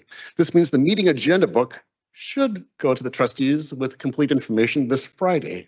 Yet last I heard, the district leadership have not received an updated clear certification of the employer payroll tax, have not yet received an updated certification.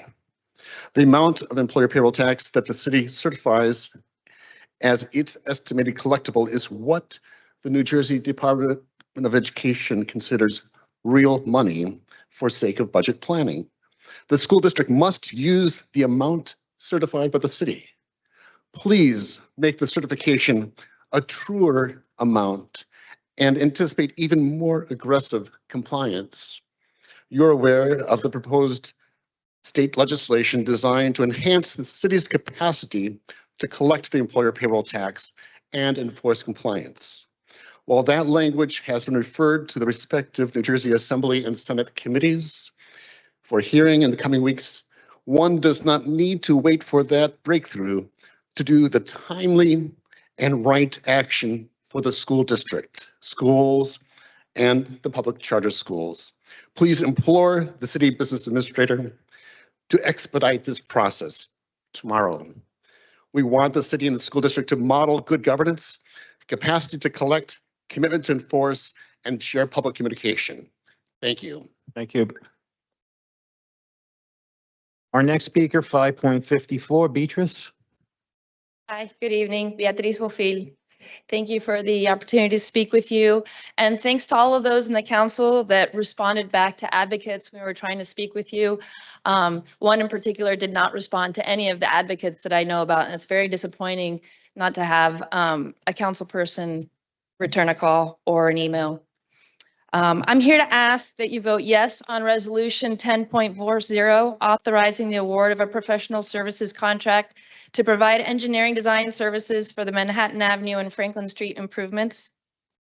The protected bike lane proposed for the Heights will have paint and plastic bollards. It's not a monumental infrastructure project. None of it is irreversible. But you know what is irreversible? The trauma of a pedestrian or cyclist being hit by a car. Cyclists and pedestrians are disproportionately harmed by traffic violence. When the demonstration project was removed, a woman crossing the street in front of the school was hit by a car. During the years of 2008 to 2017, the city recorded a total of 58 bicycle crashes, resulting in 18 serious injuries and 10 fatalities in Ward D alone. The majority of crashes occurred on the high injury network segments, including Tunnelly, Central, and Summit, which are major intersections along Manhattan Avenue and Franklin Street. Residents of the Heights have been asking for safer streets, and a bike lane is a proven measure to make the streets safer. Regarding response times for the fire department, when we met with Fire Chief Johnson and Hart, they noted that the project would not be a problem if parking next to the bike lane was removed. They lamented how cars obstructed their movement, not bikes or bike lanes. Regarding, I just lost it. Regarding the truck that created 17 minutes of traffic leaving Stop and Shop, I have a picture.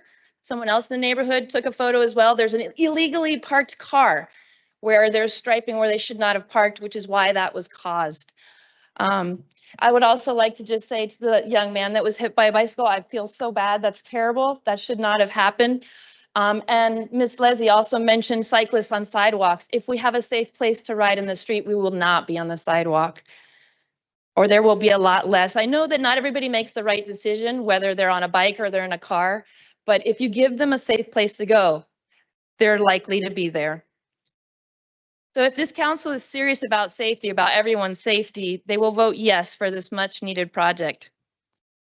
You miss 100% of the shots that you do not take. Let's use $670,000, this money that was granted to us, that you accepted, that you allowed the infrastructure department to apply for. Let's build what the experts recommend. They're the experts. They are won awards. They know what they're doing. Thank you for your time. Our next speaker, 5.55, Javier. Yeah, good evening, council members. My name is Javier Guedes. I'm a resident of the Heights. I want to start by thanking you for what you do. I don't take this opportunity for granted. Thank you for still respecting our fragile democracy. Now, show of hands if you support public safety for all of your citizens. You support? Good. Well, I'm glad that we are on the same page. How is it possible that the Director of Public Safety does not like bikes or bike lanes? Safety is not for a few, but for all. So no vote of confidence for Director of Public Safety, Shay. Now, I need you all to please be all in support of the Manhattan Franklin Safety Project. First, approve the $160K technical design.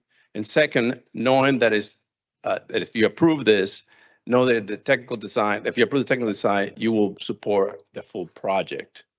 That's very important. If you approve the design, you need to be all in to approve the whole project. Now, Mr. Bajano, and we know that you love cars and parking, and I'm very impressed, sir, how you rally support against this project. I'm being facetious. I wish you could use the same energy, sir, to help us. This project is very important. This is a safety project. Now, some experts said that this project will add 45 seconds to a minute increased response time for the fire trucks. This issue is not the issue is not the bike lane. The issue is the drivers. Some drivers, not all, they don't move out of the way. So we need more traffic enforcement so they can actually move out of the way. I understand that when a fire truck comes, they have to move. It's not the bike lane. Please understand that this is a public safety project, not just a bike lane. Please you need to rally. And let's get the project done. Don't lose that $170K grant. Thank you very much. Yes, sir. I'd just like to say something. I didn't recruit anybody. They called here. They sent messages, the fire department, police department. I didn't call anybody and ask anybody to oppose it. I'm not against bike lanes. I'm against unfair people in the neighborhood complaining. The fire department came out about it and others. I didn't recruit them, okay? No, that's fine, sir. And please. Your time is I up, understand, sir. don't get emotional, but this is important. Safety.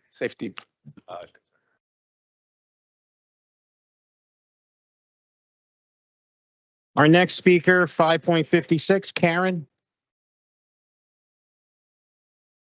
Good evening. My name is Karen Nelson. I am also a Ward D resident. I live up in the Western Slope. I am really upset about the lack of concern for my life.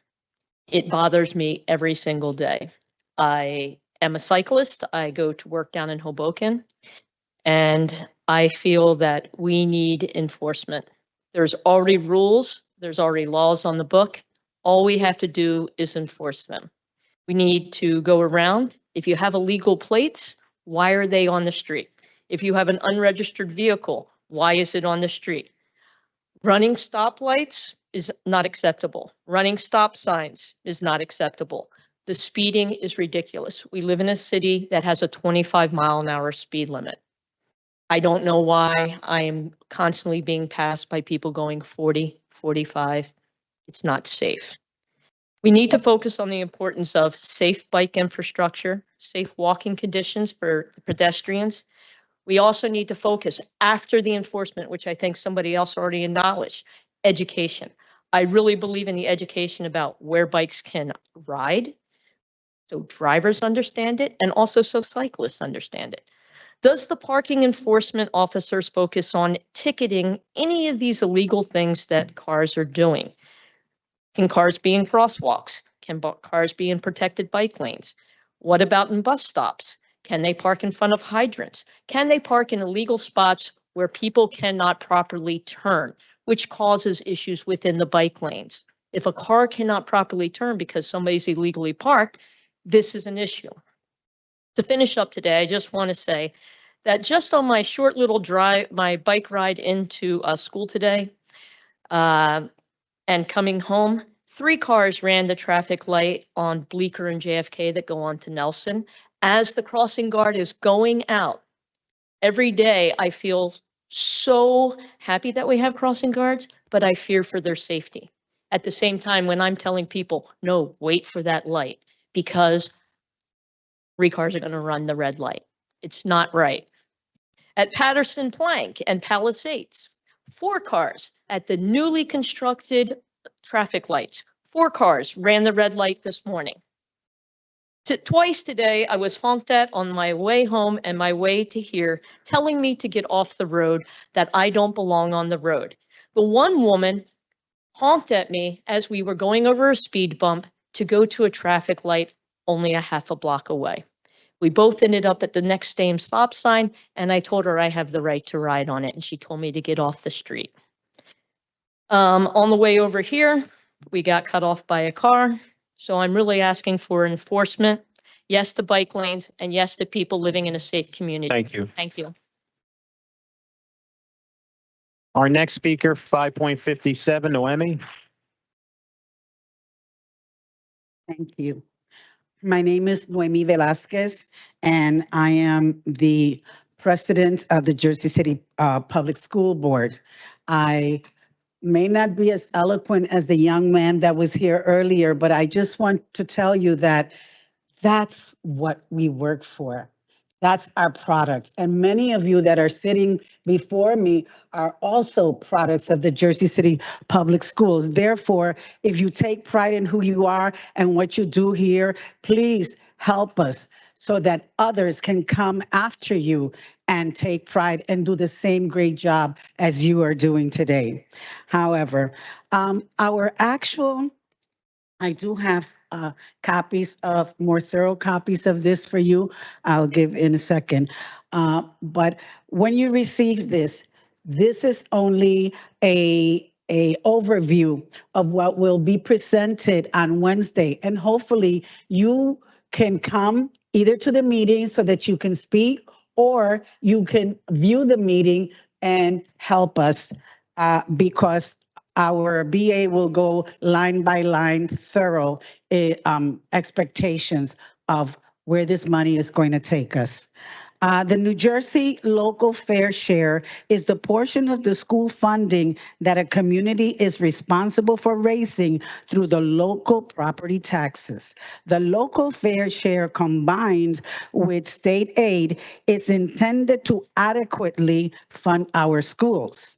Currently, Jersey City is paying $452,337,369 of the local fair share versus 739,567,837 New Jersey says that the city should contribute. Therefore, the calculations show that the district is shortchanged by $287,230,468 of the local fair share to educate our students, your students, Jersey City Public Schools, as well as charter school students, because the money that we receive from the state is not just for the students in our 40 schools, but we also have to give to the charter schools 170 million, therefore cutting even more into what our budget is. Your time is up. Thank you. Okay. Thank you very much. I'll take them.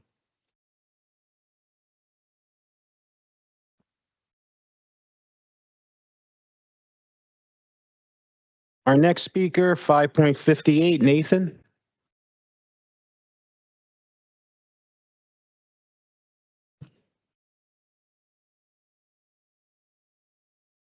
Good evening, Council. My name is Nathan Jones. I've lived in Jersey City for 10 years. I'm a part of the Jersey City Together education team, and like several individuals earlier tonight, I'm here to talk about the payroll tax. I'm here to ask that the city certify an accurate payroll tax amount immediately for the Board of Education budget process, transfer the full amount of the payroll tax collected in 2024, those funds over the amount previously certified, and disclose the trust fund balances for the collected payroll tax. Our public schools and their students deserve to receive all funds legally designated for them in a timely and transparent manner. Thank you. Thank you. Council President? Sorry, can I just say something very briefly? The BA can follow up, but this morning there was communication to the superintendent as well as the business administrator for the schools about the certification of the payroll tax. But if you have any other additional questions, the BA can follow up on that. Okay, our next speaker, 5.59, Veronica. He's not here. Not here? Okay, thank you.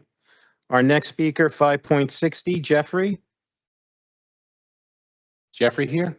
No, Jeffrey. Nope. Next speaker, 5.61, Corey. Corey is here. Good evening. I'm here to speak on behalf of Commissioner O'Day. He wanted to share with the council that he primary sponsored a resolution with Commissioner Jerry Walker, seconding that resolution to remove summer camp fees and restore free access to all children. This resolution basically goes into historically how Jersey City has provided free summer camps, and that the imposition of summer camp fees has created financial barriers for many families, particularly those of low-income households. The elimination of these fees would alleviate financial burdens on the working families, promote equality in youth programming, and investing in these summer camp programs contributes to positive youth development.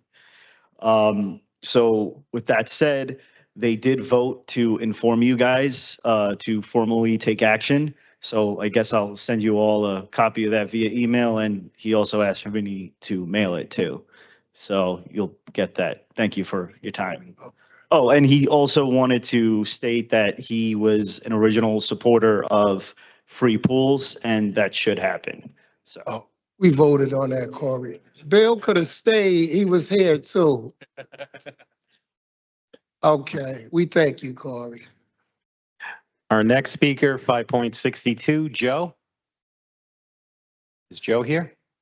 No, Joe. Joe is not here. Okay, next, 5.63, Kevin. Nope. Kevin Davis, not here. Next, 5.64, Tony. Hi, Tony Borelli from Bike JC. Just briefly, I'd like to note that placing auditory signals next to a bike lane and thus next to a street and especially near the home of a visually impaired person sounds like a great idea. I totally support that.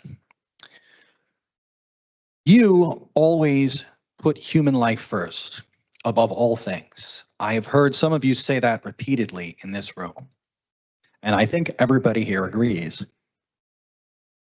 On the Manhattan-Franklin corridor, you've been given the chance to do just that. You had a plan in front of you that would have included protected bike lanes for the whole corridor and retained all the existing access for emergency vehicles too. Public safety was fine with that. Infrastructure was fine with that. They designed it. We sure as heck wanted it. You had the chance to save lives in two ways on one corridor. You could have said, "Por qué no los dos?" and gotten on with it months ago.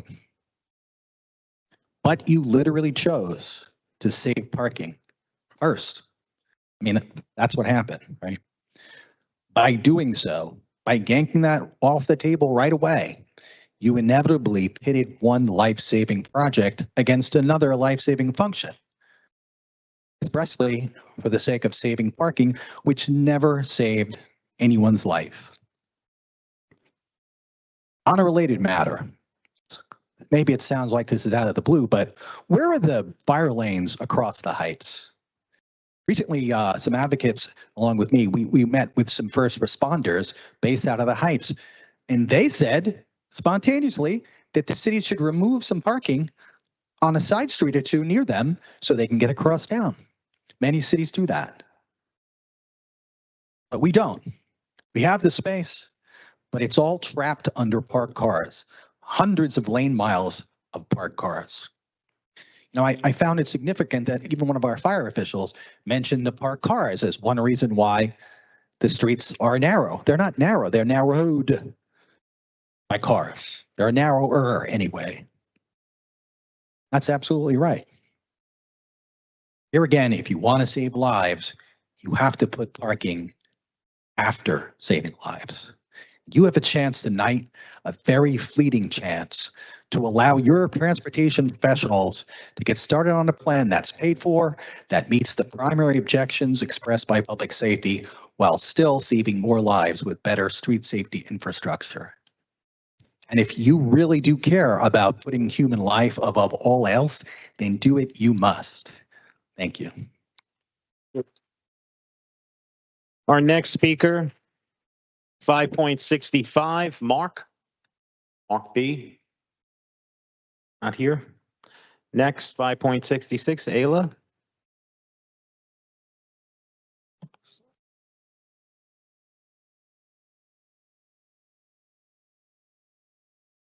Good evening. I am utterly flabbergasted that I and we all have to once again beg our elected officials to use grant money to benefit a neighborhood that has been left behind on street safety improvements.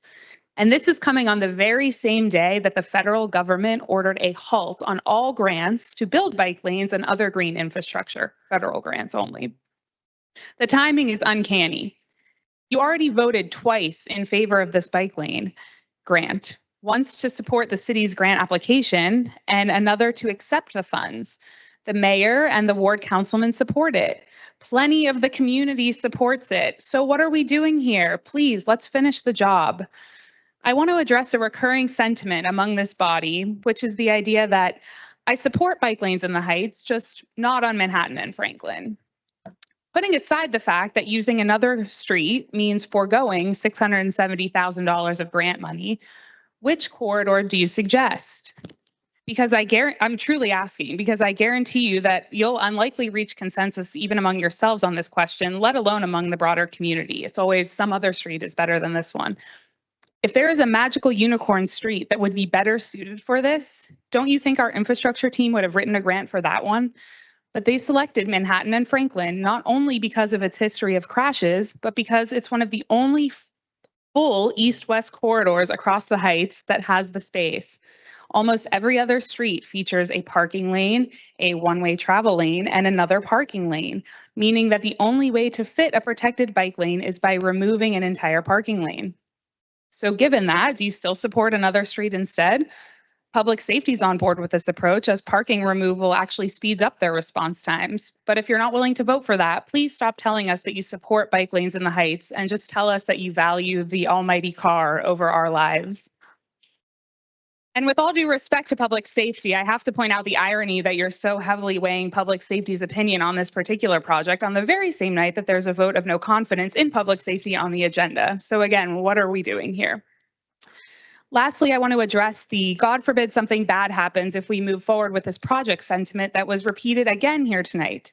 Here's the thing, bad things are happening now. A pedestrian was killed on our streets just this week.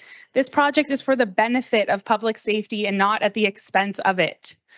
No project has ever had unanimous support. You all have voted in favor of countless projects that were highly controversial, from Pompadou's to pedestrian plazas and all kinds of stuff. But this project should not be controversial. It's a safety project whose many benefits will be felt immediately. Please do the right thing and vote yes. Residents of the Heights and the whole city are counting on you. Thank you.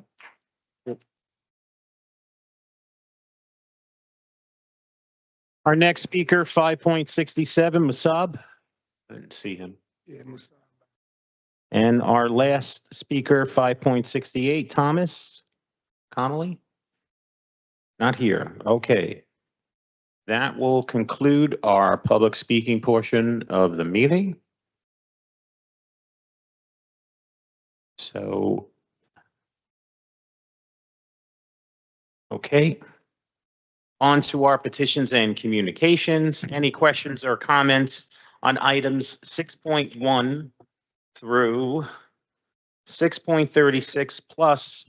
There was a communication sent to me by email from McKierney and Nance with regards to their opposition to ordinance 25-020, and it was sent to all the members of the municipal council, which will be added as a petition and communication. Any questions or comments?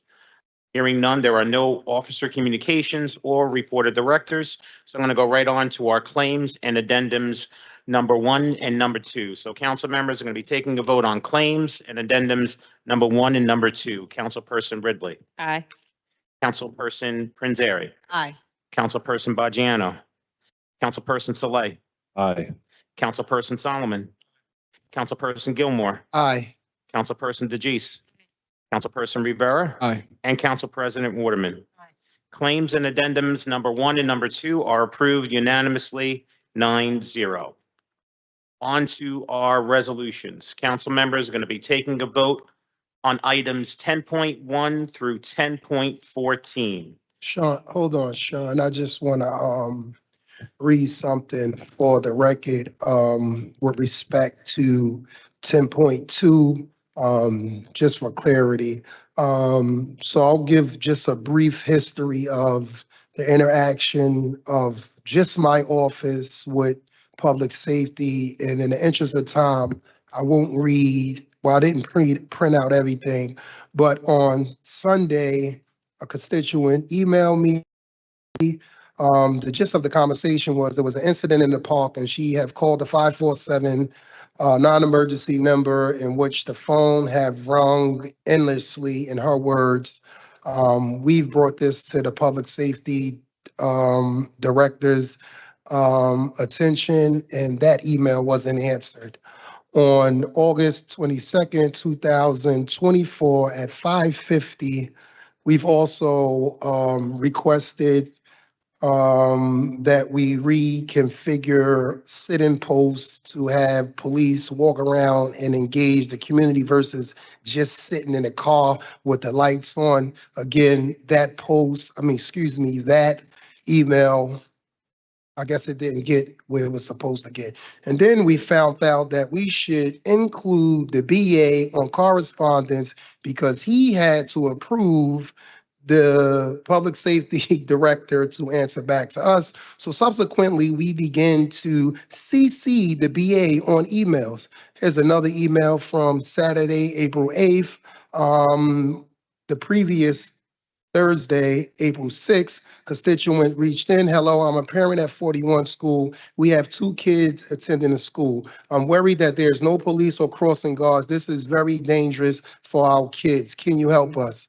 Good morning, Director Moody, Director Shea. Families and school personnel wanted it to be noted that there have been no crossing guards at the school or no police crossing kids. Email not answered. Again, September 26th, which is a Thursday at 1:50. We would like to get a copy. So someone, another constituents called in as it relates to the manner in which they were treated by a 911 operator. We requested information and or meeting about that. Again, the email was not answered. The BA's also CC'd on that email. There's also a text thread to show the communications. And then I know we've asked for communication. So on February 7th of this year, Sean, you kindly sent out an email. Please dispute Directors Moody memorandum on a 911 communication center. Thank you. My best, actually, it's Peter sent it out through you, John. At that point, me and both Councilman Bogiano were requesting an itemized budget for the money that was spent. They did send this email. I don't know how I missed it, but nonetheless, what we requested is still not in said email. There's no itemized budget. Then again, on February 12th, Councilman Bogiano reached out. Jim and Bob, can someone at Public Safety please send me a full email or itemized expenditure for the proposed 9/11 lease? Someone did answer that email on Tuesday, February 18th. That would be Councilman Gilmore asking the same question that Councilman Bogiano asked. Again, Public Safety did not respond. Then we get I guess, I don't know, this is not an itemized budget, but it is a contract in which we're leasing this equipment to the tune of $40 million, $31 million in principal, and then about 6% in interest, what brings it to end or around $40 million. So this is a clear pattern of continuing to ignore the council as it relates to simple questions about simple safety measures for residents of Jersey City.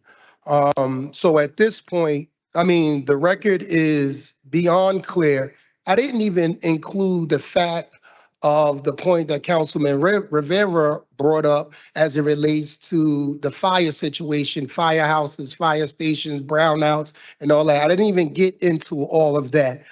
But this is a clear pattern of, for whatever reason, this director operating in a manner which is not indicative of what we would like to see in city leadership. And again, the administration is partially on the hook because again, these directors does not come up for reappointment. If they come up for reappointment and know they have to get the council votes to continue their job, then maybe then they will answer an email. And answering in the email, I'm not even really expecting you to solve the problem. But at the very least, just acknowledge that constituents and residents have issues as it relates to safety measures for public safety. So with that, like I said, in the interest of time, I just wanted to highlight all of those interactions. Yeah. All right, Gilmore, I agree with you 100%. It's a shame what's going on in the city. We need a traffic unit. 911 is understaffed. The parking authority is understaffed. The morale in the police department is terrible. When I came on the police department, there were two classes a month, 1 month after another, that we had 1,160 cops. We're down to 800. I don't see any cops in the street. I don't see any on patrol. And I'm tired of seeing cops sitting in a parked car in a corner told they can't get out of the damn car. All right, that's number one. Secondly, statement of resolution on the amendment of the Journal Square redevelopment plan, 10 point. No. Oh, I'm sorry. We doing this. All right. Yeah, well, We're only going to 10:14.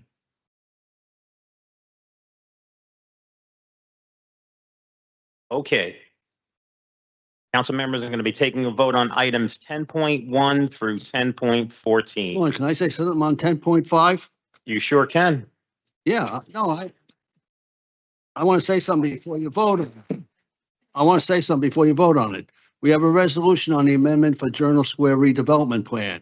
I have submitted a resolution to extend the time for 90 days for planning to review and amend the Journal Square redevelopment plan. I appreciate the work and time that planning has put into this. I want to thank Councilman Waterman, President Councilman Waterman, and Councilman Prince Airy for attending the Ward C community meeting with planning. We had 129 people sign in. We had another 30 or 40 that didn't sign in because they ran out of paper. We have, people are tired of giving developers more bonus densities for affordable housing that isn't even affordable to them. We need to protect the people who live here now. Homes are being demolished and consolidated to qualify for density bonuses. Look at Baldwin Avenue, what they've done to it. After our Ward C community meeting, it was clear that revisions and additional meetings are needed. We need to listen to the people and ensure that the final amendments reflect their voice. I had an affordable housing ordinance pass for the Journal Square area, but when you look at it, affordable housing is not $2,000 a month in rent. We need affordable housing. We have to keep the people here that live in the city and take care of our people and stop this ridiculous rents and chasing people out of the city. All right, Sean. Okay, any other council member willing to or want to make a comment? All right. I again will take a vote on items 10.1 through 10.14. Councilperson Ridley. On 10.2, that we've discussed a lot tonight. Like Council President mentioned during the caucus, we've been going back and forth with this public safety stuff for a while. And, initially this vote of no confidence, I kind of felt like, what's the point, right? We're going to do the vote of no confidence, and tomorrow the emails probably still won't be answered. But I think a good thing did happen with putting this on the agenda, was the fact that residents now have a better understanding of what we go through up here as a council, and what our roles and responsibilities are, what we have the powers to do, what we don't have the powers to do, and what's that process. What our relationship is with the administration and our relationship with the directors and how that all works. So I think that was this is a good example of bringing some light to that, because you do have a good council, whether you agree with everything we do or not. We are advocating for things. And I think that if you've been watching the last few council and caucus meetings over the past few months, then you know that the confidence really hasn't been there. As we've discussed many times with a lot of the different council people, I think we've all made certain requests that we may not have gotten a response to. So with that, I'm going to stand with my fellow council people who have been the most vocal, Gilmore, Rivera, Borgiano, and I'm going to vote aye for all. Councilperson Prince Airy. So first of all, Councilman, thank you for bringing this to the council as it allows us an opportunity to discuss and for the public to watch the process. Now, I want to bring a little bit of clarity to a statement that was made earlier tonight. The reason why during in caucus I asked if this resolution was akin to a censure is that I want the public to understand that a resolution is a statement, and as the council, should we vote on a no confidence vote for a director via resolution, will not necessarily result in an action. Right? So we vote this. It does not mean that the director is going to be removed. The follow-up to that is what is under the power and the purview of the city council. The power and the purview of the city council calls for a hearing to bring in a director to raise grievances like the ones my council colleagues have brought tonight and have brought in subsequent council and caucus meetings. And that is really important for us. We are able to bring the grievances to them, they can respond, and then the council can deliberate and decide whether or not we want to vote to rescind an appointment and remove a director. That is an actionable item that the council can take. I'm a little conflicted about this because I do believe that the statement that we want to make as a council is really important. However, I think it's also equally important that if we are serious about the removal of a director, we take action. So until this council is ready and willing to take that kind of an action, I'm going to abstain. You're abstaining on 10.2? And I on all the rest. Okay. Councilperson Baggiano. I vote aye on all. Council.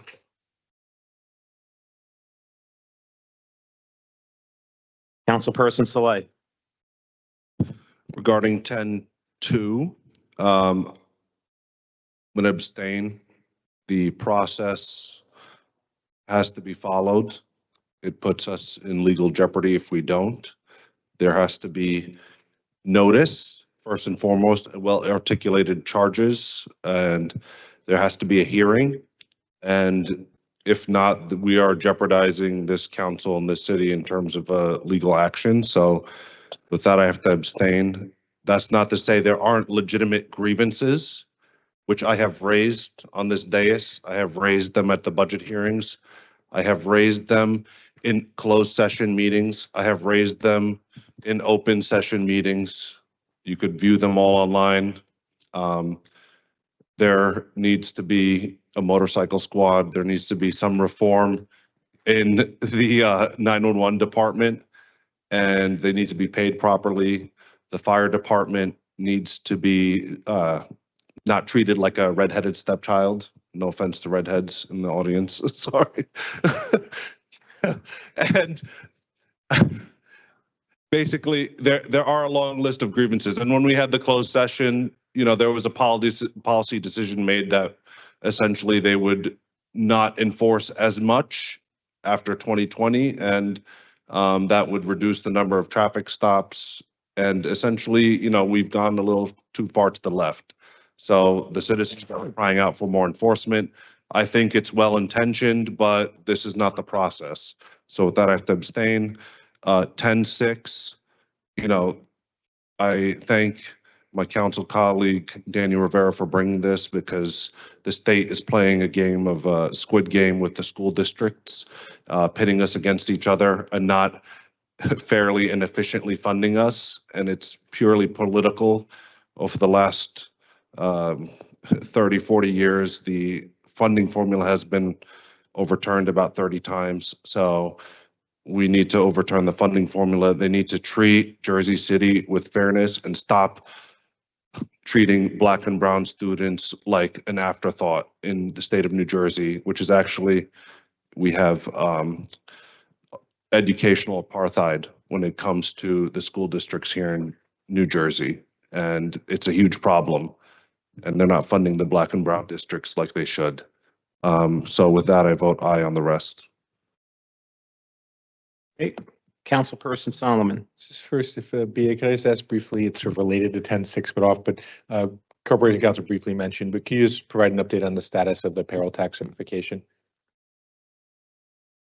Sure, Councilman. So I did remit a memo to the Board of Ed Superintendent and BA today describing exactly how much money is in the account, what is due to be remitted following the 24-25 calendar year schedule, the balance of that amount, which is approximately 43 million once you take out those payments, will be remitted to the Board of Ed at the end of the month.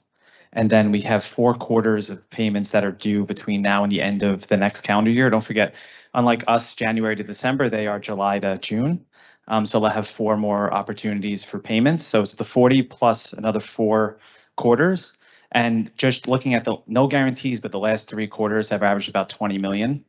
So if you add those in, it's 80 plus 40, you're looking at about 120 and change. But that's all documented. I could provide that to the council as well. I just wanted to provide it to the Board of Ed first because I know they have their pencil sharpened to complete their budget. Thank you for that. And then thank you, Councilman Rivera, for bringing 10.6. Obviously, the cuts to the schools, it's already been 200 and almost nearly 300 million annually. It's an unacceptable amount that's done, damage to both students and homeowners. And then 10.2, agree with my council colleague that, we should have votes on directors. And without those votes, we don't have a chance to get commitments before either voting yes or no. And that leads to situations like this. And there's too many legitimate concerns that the council's had. So I'm in support of that and vote aye for all. Thank you, Councilperson Gilmore. Gonna vote aye for all with regards to 10.6. I want to thank Councilman Rivera. It is extremely important that we make sure we're advocating for funding for our children. You think the price of funding kids properly is expensive. Wait till we get to the bill for not funding them properly. So I'm of the opinion that you do it right on the front end so you're not cleaning up the mess on the back end. I probably vote aye for all. Councilperson DeGise. On 10.2, I'm going to vote no. Although I'm not happy with this department all the time, I have not lost confidence in the director. It is wrong for that department not to communicate with the council. And that office does deserve an apology for that. And there's more than enough record of that. Whether the administration has to establish a liaison that communicates from that department directly to us, because we had that, with Nick. We had constant communication, easy communication, and we no longer have that. We have questions and we have numerous residents calling us every day. So it is something that we need a direct line of communication. If it's not going to be the director himself, it's someone that can speak on his behalf. We need to meet more often. We felt we had a productive closed session meeting. We all offered guidance more than suggestions. We want to see this. We want this to happen. And we were told yes on a lot of those. And I don't think that we've seen it. So yes, up here, we do feel like we're offering direction and it's not being followed through. If it's not being proposed by the director of the department, they don't feel inclined to do it. So we need more of, we're asking of this, we'd like to see it done too. I will still vote no, although I do understand the unhappiness and I express similarities. I vote yes on the rest. Thank you. Councilperson Rivera. Let me jump on 10.6. I appreciate, the council colleagues' support on it. 10.2, man, there's so much I have to say, but I'm not even going to say that. I mean, we've been going through this for a while, and it's situations that I have spoken to my council colleagues about. A lot of bumps in the roads, and I'm just not going to bore you with all the rest of the stuff. I vote aye. On all? On all. Thank you. Council President Waterman. Well, on 10.2, this is the hot topic. The truth is, though, I'm just tired of all this stuff that goes on in the city. On the other side of town, there is definitely a difference. Now, I know this vote on Director Shea is a challenging vote because he's the head of the department. So I look at it like this. If you're the head of department, then your managers or your directors or your supervisors are supposed to follow your lead. And if they don't follow your lead, then it still goes back up to you. That's the way it goes. I have a problem with just police officers sitting in the car. I do. They need to get outside. They need to get out of the car and engage with the community. I hear Councilman Frank frustration. I hear it. I hear it all the time. I don't know why they're not communicating to him. I just don't know why. They should be communicating to him. He is a council person. People elected him. He deserved the same respect as anyone else. We had closed sessions for you who don't know it. We had plenty of closed sessions for public safety. And we still come out with this situation here that he's still not coming up to par on whatever the situation is. We found out, okay, we have to go through the BA. All right, now we playing the blame game. Because all before, we could have went to him and it was no problem. Now we back to the blame game. I got a problem because the enforcement is really not happening in the city. It's just not happening in the city. I'm going to too many places. It's really just not happening in the city. And the people are frustrated with it because the enforcements are not happening. Part of the problem is, even when I talk to the police officers, they're frustrated because when they do write summons, then they go to court and then the court dismiss a lot of the summons. See, this is the domino effect here. This is a problem. And what we're doing, we are creating a behavior that is not sustainable in this city. And that's why we all just frustrated with it. So it falls back on Shay and it falls really back on the BA too. It does, even though we can't write up, we could, but it falls back on him too. So I'm gonna go with my council person because I hear Frank's frustration. I'm on that side of town too, and I hear what he's saying. It's not like he's not. The people are frustrated. So with all that, I vote aye. We got to do something here. We got to do something here because enforcement is not working. If we got to call the municipal judge back in too, let's get them all now at this point because stuff is not working. And that's just the truth. Not working. Council President, I just wanted to recap your vote. You're voting aye on all. Thank you.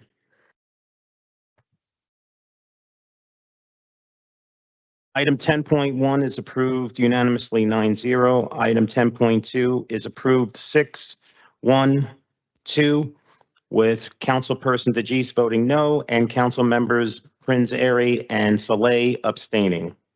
Items 10.3 through 10.14 are approved unanimously 9-0.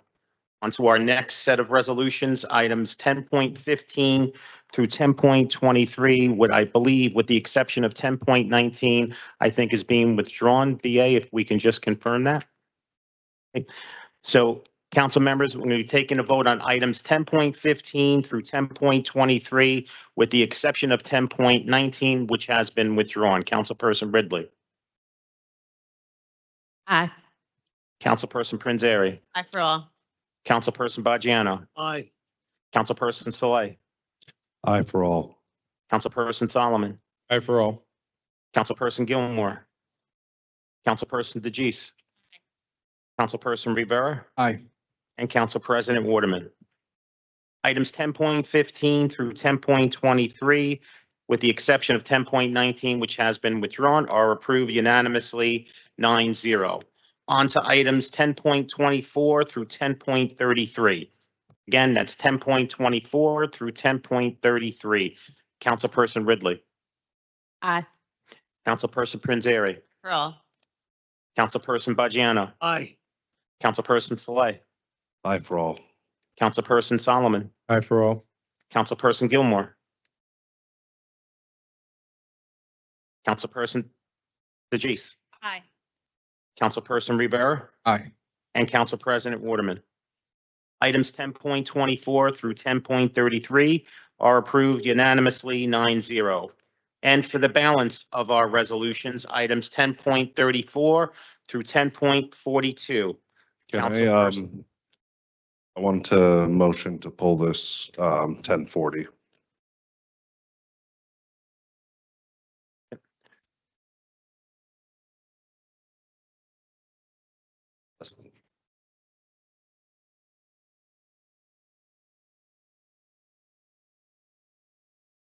So we have a motion made by Councilperson Saleh. Okay, we'll just have the vote. Just have the vote. Okay, you're not making a motion. All right, I'm rescinding my motion. Motion rescinded. All right. So again, for the balance of the resolutions on items 10.34 through 10.42, Councilperson Ridley. On 10.40, I'll repeat some of what I said at the last meeting about us needing as a city or as the city administration to do a better job of communicating with each other and working out all these kinks before we got to this point. Again, I think our bike advocates are some of the best in the city. They've advocated for a whole lot of projects here and have gotten them through. And they've done a wonderful job reaching out and providing evidence and support. We also have a lot of residents and SIDs and companies who have reached out and also are in opposition. And I think that, just as I said before, the onus kind of lies on the city. I wish that our city departments would do a better job of communicating and presenting information to us before we get to this point. With the information that was presented before the caucus from our public safety department, mainly our fire department, I think that my feelings on it still stands from a safety perspective and from us needing to have more communication and do more for this particular area, similar to what was done on Mallory, to ensure that we are in a good position to do something like this. So I'm going to vote no on 1040 and aye for all the rest. Okay, Councilperson Prinzary. Aye for all. Councilperson. Can we hold the applause until we actually finish the vote? I appreciate it. Councilperson Bajano. All right, on 1040, I want to get something straight. I am not against bike lanes. We need all of our residents to be safe in all modes of transportation. It's clear based on the feedback that we received from the police, fire, public safety, the medical center, St. Joseph School for the Blind, etc., that installing a bike lane on Manhattan Avenue and Franklin Street is not safe. I do not believe that we should spend taxpayers' money to pay for a bike lane to be designed on Manhattan and Franklin when it will be unsafe for all of us. I will be working with Councilman Saleh, the public safety departments, and the Department of Infrastructure to come up with a safer location for the bike lane, and then the city can reapply for the grant. So I am voting no on this resolution. And yes on the rest. Councilperson Saleh.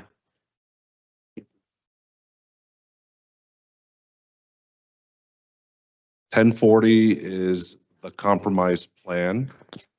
$10.40, I understand the community has been divided on this issue, right? I understand that it is very divisive. There's no more easy bike lanes to install in Jersey City where, you know, you have 2 lanes on each side going north or south, east or west, and you could take 1 lane for a bike lane. And now when we do these things, they require an ordinance or they require contracts to effectuate. And this plan started in 2018 with the bike lane master plan. There were over a dozen meetings across the city, and it was adopted. It was approved by the council, and we are here today because we're trying to move through the steps to get to the logical conclusion of this exercise in government and with the constituency in mind. Franklin Avenue and Manhattan Avenue are in the high accident network. I understand the community doesn't want to change Manhattan Avenue for public safety purposes due to response time. I live on that block. I live on Manhattan and Summit, okay? Personally, I don't like the trucks that go down my block, so I would be in favor of a bike lane. As a councilman, I heard the community and we have pushed for the compromise plan where Manhattan Avenue stays 2 ways. Franklin Avenue, I think, is a different beast, okay? I know there are people that have lived there their whole lives. I was born and raised in the Heights. And I'm telling you, I never left the Heights. I'm a product of the public schools over there. Franklin Avenue, there have been mothers and children hit on Franklin in front of PS8. And I'm not doing that to fearmonger. I'm telling you why I'm so passionate about this, because I think something needs to be done. And I sat with the PTA at PS8 Okay, and they said, you know what, if you do this, it is gonna be a headache, but I also know not to drive during school time when the buses are loading up. And I know to have some buffer time over there, but it would be safer for the children. Most of the schools have one ways around them. And Franklin Avenue, I believe in my heart that there is a case to make it one way as PS 28 is or PS 27. There are one ways all across those schools. And I feel as though this council needs to act. We came to this compromise plan. It took a lot of time. You know, the advocates weren't fully on board. The community wasn't fully on board. Manhattan Avenue stays two-way. We get a left turn signal at the bottom of Manhattan and Tunnelly, and now we're going to make the school area safer. That's why I believe in this plan. Not everyone is going to be happy with it. I understand that, but it will be safer. And ultimately, we're here for the kids, for our constituency. It might add time to your commute. I'm not going to lie to you, okay? But it's going to make it safer. And we just had a hit and run on Summit and SIP. Please, I'm asking. All right now, no yelling out. Listen, I understand it. Councilman. I know it inspires a lot. I'm not against you. Okay, I'm for you. I've tried to listen to everyone on this. Okay, I love you with all my heart, and I don't know how this is gonna go, but I hope my council colleagues vote aye. If they don't, we're gonna continue to try and make the streets safer, because that's what we owe our constituents. Okay, it can't just be about cars, it can't just be about bikes. We all have to learn to work together and come to a compromise. And that's what this deal represents, this 1040. And I hope it goes the way I want it to go, but if it doesn't, we're gonna continue, okay? And it shouldn't let anyone don't be upset with each other. I hate how I go online and I see everyone fighting each other. I'm like, I get it. Everyone, we need to learn how to communicate with each other and disagree in a better way where we're not attacking each other. And that's the biggest limit that I have in this whole exercise, that people couldn't really properly communicate with each other. But I vote aye for all, and you know, this is where we're at. Thank you.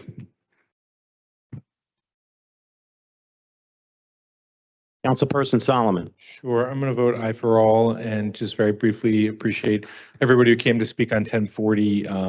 Folks who are both in favor and against, but at the end of the day, you know, I look at the numbers, and every year on Jersey City streets, we lose, depending on the year, 14 people killed, 7 people killed, 9 people killed. Those numbers really resonate with me, and we have before us a safety plan, great experts, a compromise that's gone through multiple community meetings and input sessions, and funding from the state that otherwise we're not going to be able to use. So you put it all together, and I do think that we need to have the first protected bike lane in the Heights, and that's why I'm voting aye. Councilperson Gilmore. You seen the last council meeting, you see how hard it was for me to come to a decision then. This adds to that. But here's the reality for me, right? Is I have to make decisions based on the probability of something occurring. Now, we've heard the director come here 2 weeks ago and said that we were pushing it, and I voted for it because I wanted to see it come to fruition. But at this juncture, I'm going to abstain because it's just too much uncertainty for me. We're not sure if we can get it to the finishing line in a time frame. And this is actually a epic failure on all parties, because we've had that grant since I don't know, 2018, 2019, whenever it was, we should have already come to a conclusion on how this money is going to be spent, what configuration we were going to do.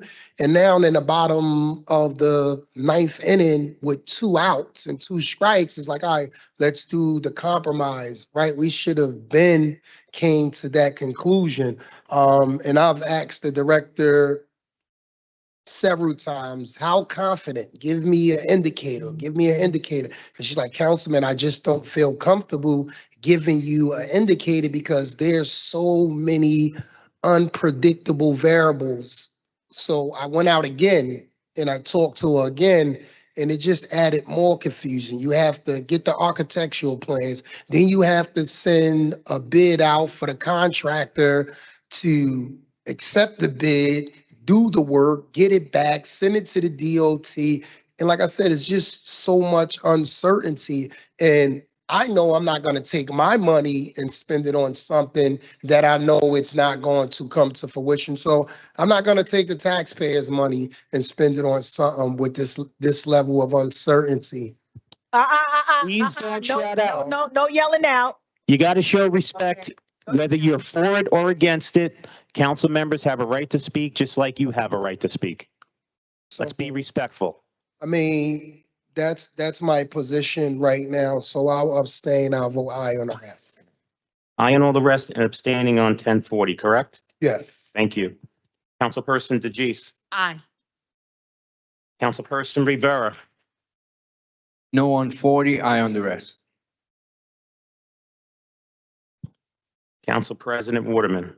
Well, first of all, I want to thank everybody for coming out for speaking on this hot topic. It's certainly a hot topic. Here we back again 2 weeks later. But what I want to say is to the bike advocates, you know, I'm looking at the way the council is voting. Some saying yes, some saying no. But for you guys to think that we're not for bikes, that's not a fair statement, because when you look across the city, we have a lot of bike lanes, and we did have to vote on that. So we all for bike lanes, okay? So don't think that we're not, all right? I dealt with this situation and I spoke to Councilman Saleh and I asked them, is there a place of compromise? Because life is important on both sides. Life is important on both sides. And so the compromise was only making Franklin a one-way. That was the compromise. Now, do both sides agree? No, they don't. They don't agree. But we try not to lose the grant money, and we don't know if it's going to go through based on the time we have. If it don't, then we won't spend our money. It'll come back. So it's not like we're losing anything, but I do believe that we have to give it some type of a try to get another bike lane, just one way towards Franklin because of the school that's there.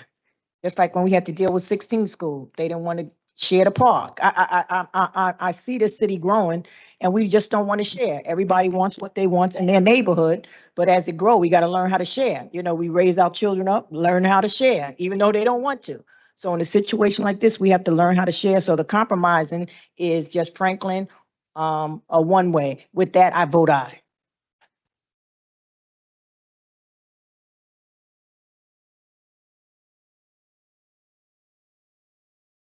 Okay, to recap the vote, items 10.34 through 10.39 are approved unanimously 9-0.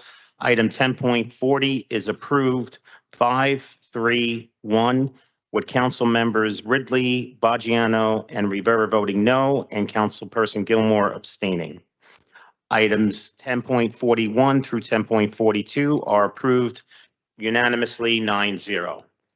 With that being said, can I have a motion to adjourn at 9:06 p.m.? Motion made by, I believe it was Council President, and seconded by Councilperson Rivera. All in favor of the motion to adjourn at 9:56 p.m. All council members present by acclamation, please say aye. We are out of here at 9:56 p.m.